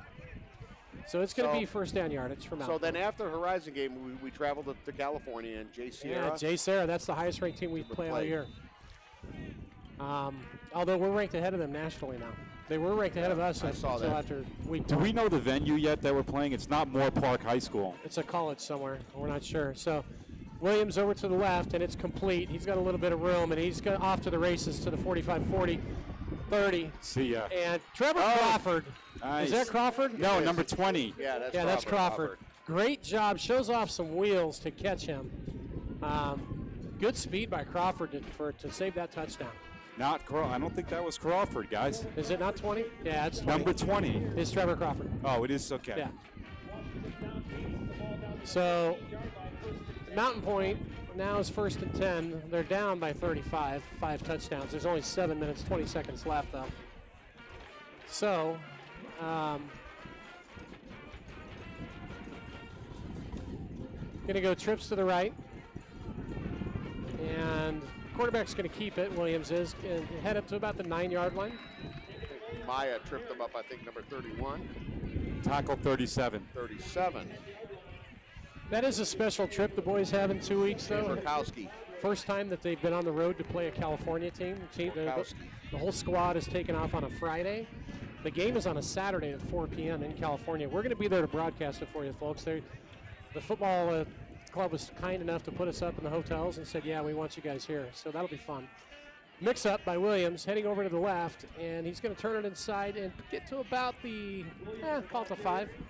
Hey, talking about the California game, Tammy, if you're listening, we're stealing Todd Thursday and Friday and taking him fishing. Rich wants me to go deep sea fishing and stay up all night. Join me and Tim and a couple of other my friends. I just don't know if I can Kelly, do that. number 74 on the tackle. Where are we going to put the fish that we catch? We're going to put it in the bathtub in the hotel and put No, ice you on put them? it in a cooler with ice. Or the hotel's refrigerator. Okay. 3rd and 3 from the 7-yard line. Williams, handoff up the middle, and Mountain Pointe's going to get in for a touchdown. So that's going to take it to 56-27. Yeah, Williams. So Sanders. I just had this vision, Rich, of a giant halibut and some tuna in the bathtub and the maid coming in to clean the room. Oh, and yeah. looking in the tub going, what's all this blood from? What is this? No, well, your choice is if you keep them alive, we just bring some salt water back, fill up the tub. No, you know what? Just throw them in the pool. There's a big pool at the hotel. You know what? We could find we'll bring our own barbecue and throw the fish on the grill for the kids. How's that? So Abercrombie for the PAT attempt. And, like I said, guys, Pinnacle is definitely making a statement tonight. Without a doubt. And hit the goalpost. That's 2 weeks in a row. The goalpost has come into play. So now it's down to a 29-point lead, 5:54 remaining. I think the big point now is just stay healthy. I mean, we've got enough of the injury bug tonight. And you're right, Tim, next week Horizon, on paper and according to Max Preps, is going to be one of our easier opponents compared to others. But it's a crosstown rival. Yeah, it's a rivalry You never game. know. You never know what happens with those. You don't. No, I mean, they're Everybody always fired up. steps up their game. Pinnacle is 11-0 against Horizon. So defensive coordinator from years past, Mike Lamanu, used to always look and go, how do you call it a rivalry? They've never beaten us. Right. It's pretty funny. Shout out to you, Mike, if you're listening. So the Pioneers kick return team back out on the squad. All smiles on the sidelines except for the concern for the kids that they went down with some injuries tonight. That's Matty Goodlow, the tailback, Spencer Rattler, top-ranked QB in the country, and Maya, 31, middle linebacker. Yeah, he just got shaken up with a cramp, though, but he's back in. And look at how close Yeah, what's that win? Quentin Powell is. They're not expecting a deep kick. I mean, if they have any chance of trying to pull forward, here comes an onside. I think the hands team's out there. Coach Arnold's been really working with these guys on the hands team and the onside kicks, expecting quite a few this year. No, they go deep, and the ball just gets caught up. Poison, well, he's going to pick it up and fall on it. Yeah, if he doesn't, Smart. Yeah, if he doesn't, they recover it. It's their ball. So Smart play. So the clock is going to be Pinnacle's friend. 5:51 left in the game. The Pioneers up by 29. Yeah, 29 points. Did you talk about the JV game? How did JV do last night against Perry? I didn't. They won, but They won. It was a tight ball game. It was a tight ball game, and it was called due to weather. So I don't know what the final score was. But I saw it earlier on the Twitter feed. I think it was like within 1 or 2 points. I mean, it was tight. It was against Perry. Tim and I did the first freshman home game on Wednesday when Perry came up. It was a fun. That's still my funnest of all. The first home game? Funnest. That's a really good word. Good grammar, Rich. Yeah, I don't think Words with Friends will allow that one. Just FYI. But one of our favorites is the first freshman home game when the parents get to hear their kid's name up on the overhead at Zach first time. Faturos, number 18. All right, Zach. Our quarterback. He's the guy that's always the holder, does a good job. So JD's done for the night. 6'1", 185, senior. And it's going to be a handoff up the middle. Not a whole lot of yardage. Coach Brown, the offensive coordinator, is probably not going to do anything out of the ordinary here. Just chew up the clock, try to get out of here and stay healthy. Bring up a 2nd and 9. So some of the other players, guys, let's do some shout-outs. Who we got in there? Greg Alley, number 7. Yep. 13 is Cade Horton, wide receiver, junior, 5'10", 155. I'll give you Tutter Brooks, number 35. 18. Yeah, that's Futuros. Great. Noah Truxell at center, that's number 50, 5'11", 215. I formation look for Futuros. And nothing fancy. Pitch over to the right-hand side. Good That's for Brooks. maybe 3. That's Brooks. Yeah, Andrew Brooks, junior, 5'9", 150. How about some of the big boys up front? Who else can we give shout-outs to? I see a big, tall tight end, number 80 or 90? Cade Horton, number 13's in. He's 90, that's a big kid. Zane Hayes, 6'3", 185, tight end. He's on there twice, he's such a big kid. 70, Spencer Ponce, number tackle, 73. 6'1", 240. See some of those linemen. Number 50. Number 50 is the center, 68. Noah Truxell. Harrison Cooper, 5'8", 215, 68. Left guard. Yep. And for running backs, you've got 35. That is Brooks. Brooks, like you said, yeah. And then you got Greg Alley in the fullback, number 7 position. Timeout Pinnacle. It's You guys good. got a 55 in there in the left tackle. Guys, I think, later on the season, the games that aren't quite as tough, Jake Munn. for these kids, it's going to be really good because they're going to have a chance to get some playing time later on. So it's good for them to get some looks, and it's always next man up. You just never know. Sure. One play away. So a little break in the action. But yeah, that California trip, first time in school history. It's a Friday through Sunday occasion. It's going to be a lot of fun. And we get to tangle with the SoCal kids. Yeah, and then after that, Pinnacle will go into a bye week. That's Right. what you get for playing a week 0. Which will be good. I mean, nobody, all 3 levels off that week. Well, our first 4 games were considered 3 of the 4 were considered our harvest on the season. When we get to league play, though, Chaparral and Liberty is no That's joke. late. O'Connor's Yeah, those are late in the improved. season. Boulder Creek's improved. So the Chaparral game is going to be an ESPN game. yeah. So Futuros under center.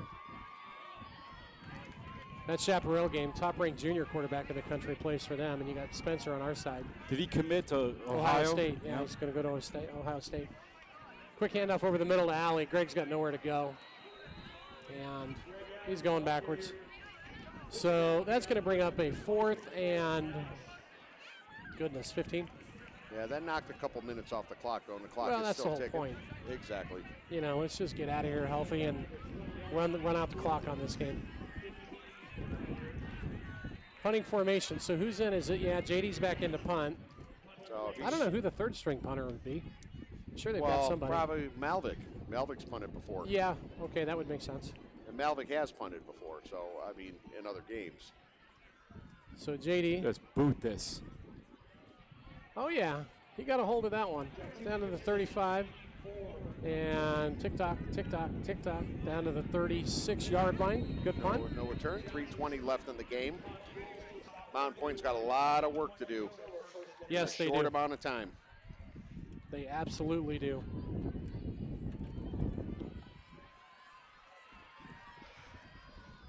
Impressive performance tonight, guys. I thought we'd win. I did not see us winning by this much. I just didn't. And you throw in the factor that we lost Spencer, and then all of a sudden, Matt Goodlow goes down. Let me give you some numbers. Looks like we got some new people in on the line. We got 74, 99, 70, Jamelli, Jackson Kelly, 71, and 9.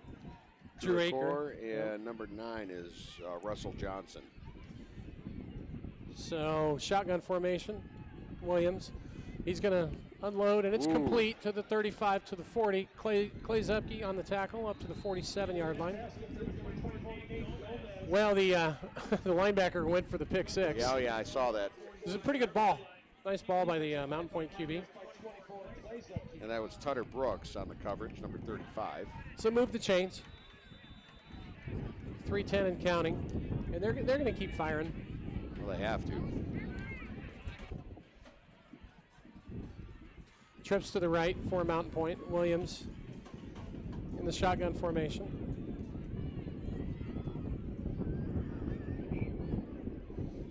And he's going to look to his right. He unloads deep. Boy, he does have an arm, and that's a nice throw. That's touchdown Mountain Point. Holy cow. He threw that ball 50 yards, guys, into that wind. That's Davis, number 9. Who was on that coverage there? On the coverage 5. was 6, Tardio. 6. So Tardio on the coverage. Beautiful ball. I mean, give credit where credit's due. He hit that guy in stride 50 yards into this wind. Into the wind. He's got an arm. Yeah, he does. Holy cow. You might see him play a little more QB. Wallersted's a great athlete. So what would you do? But that kid's a player. Well, again, here you got a team. Mountain Pointe's got a lot of depth, too. They do. know. Yeah, they're a big school down in Ahwatukee. Not a school to take lightly. Oh, never. But they're going to think about this one because here's Pinnacle going to come away with a win.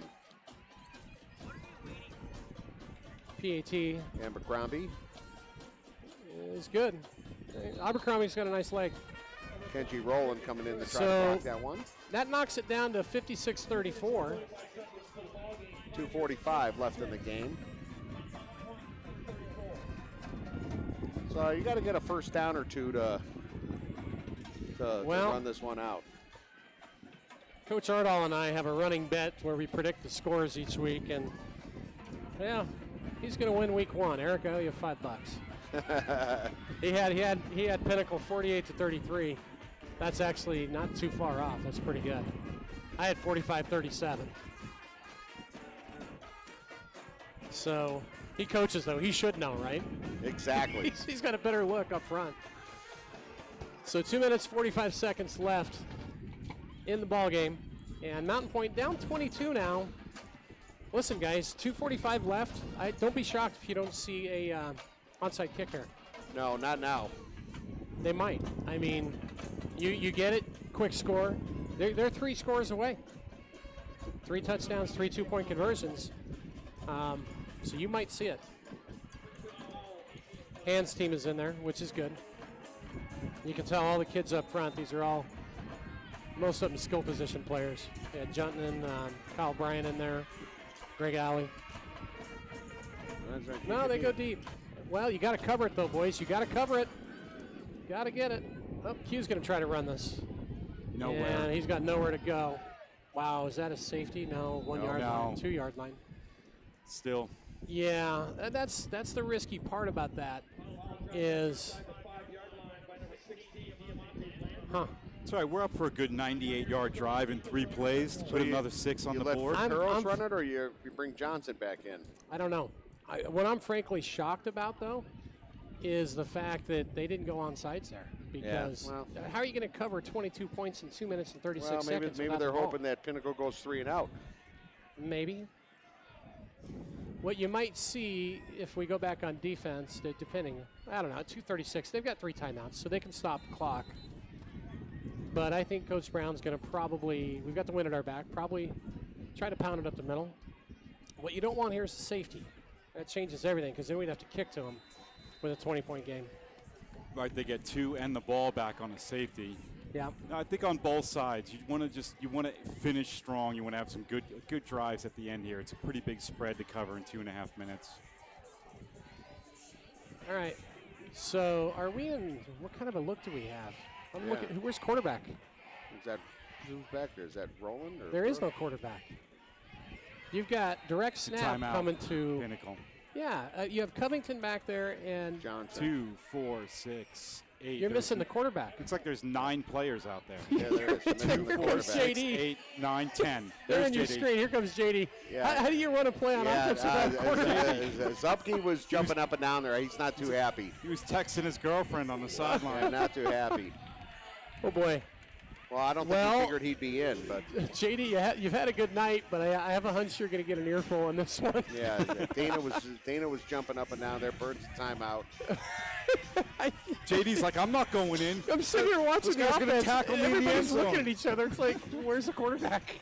Look, with all respect, JD, you did a great job tonight. We're just busting incredible your job. chops a little bit. Hey, having some fun. you know, you deserve this win tonight. Oh, huge. Hats off to you, man. Man, he stepped up and played a whale of a game. Just a whale of a game. He thought he was done for the night, but I see why they're bringing him back in. Yeah, because they're deep. Yeah, I mean, you got to be careful now. It's a 3-score game. Crazier things have happened. So we got to at least get a couple of first downs, just run it out.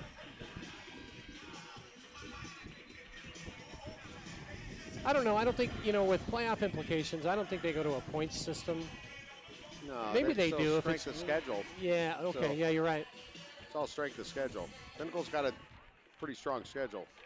Well, Not 3 of the the- first not- 4 games. Not the quote strongest, but No. it's up there. So J.D. Johnson back in, 1st and 10 from the 2. It's going to be a run up the middle, and good hard running. Nice job up to the 11. Is that Juntman? 25, yes. Yeah, Jonathan. Boy, Omrick last year, I'm thinking of a couple of games. Like it might have been the Chandler game, actually, where he had some big scores. Just with injuries tonight, him coming in and playing both ways at linebacker and here, it's huge. So it's going to bring up a 2nd and 3. Now, Yeah, who was that down Boy. there, Rich? Give me a second, I'll give you a number.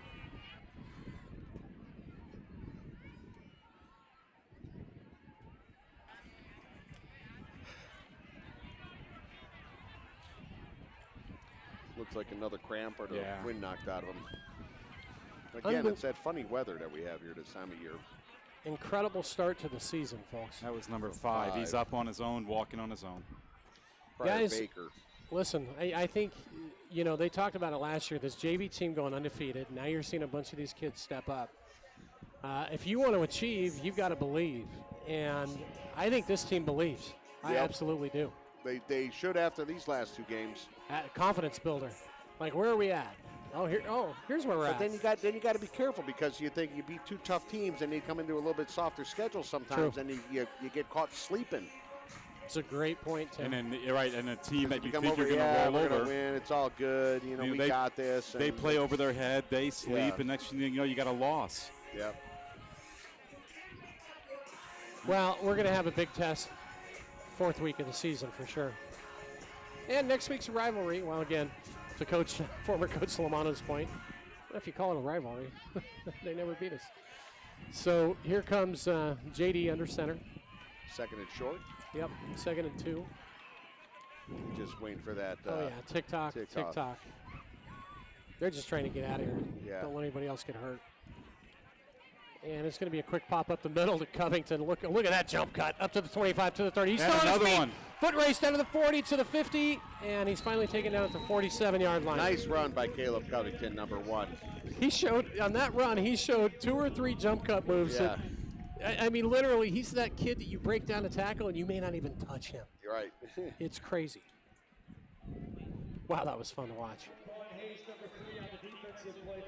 So that's pretty much going to put a nail in the coffin there, guys. Yeah, oh, yeah. 130, 30 and ticking.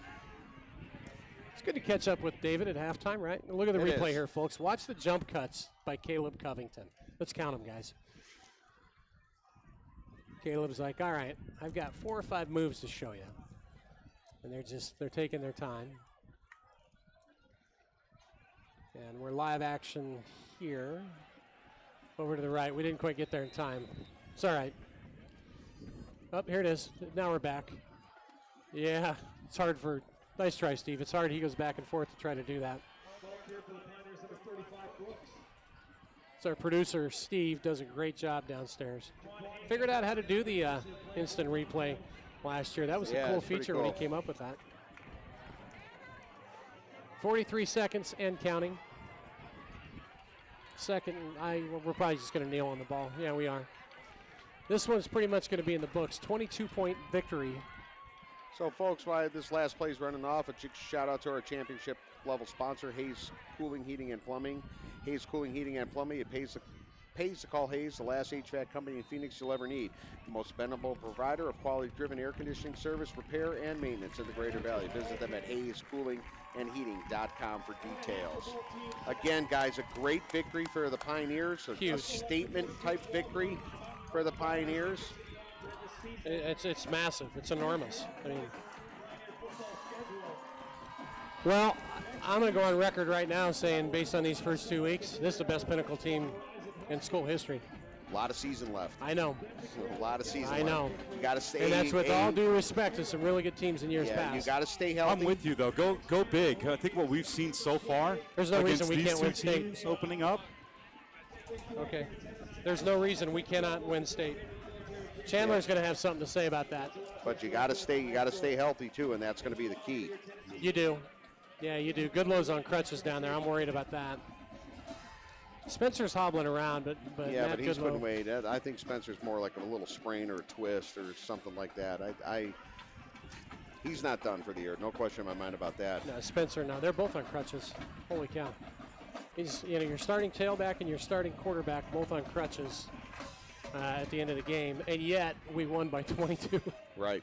Wow. So great game by J.D. Johnson tonight. Big hats off to him.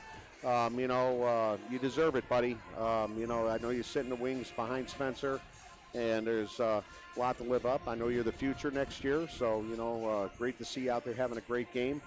Folks, again, we are going to be live next week, Friday, out at Horizon High School, so make sure you join us at 7 o'clock out there.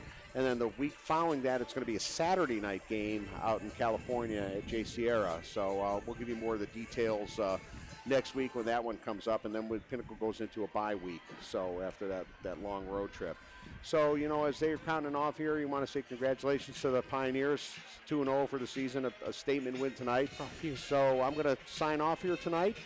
For myself, Tim Storrs, Todd Dixon, and Rich Piper. Thanks to Steve down there and all the crew. Want to say good night to everybody. Everybody have a safe trip, and we will see you in a week. Next week at Horizon, baby. 2-0, baby. 2-0.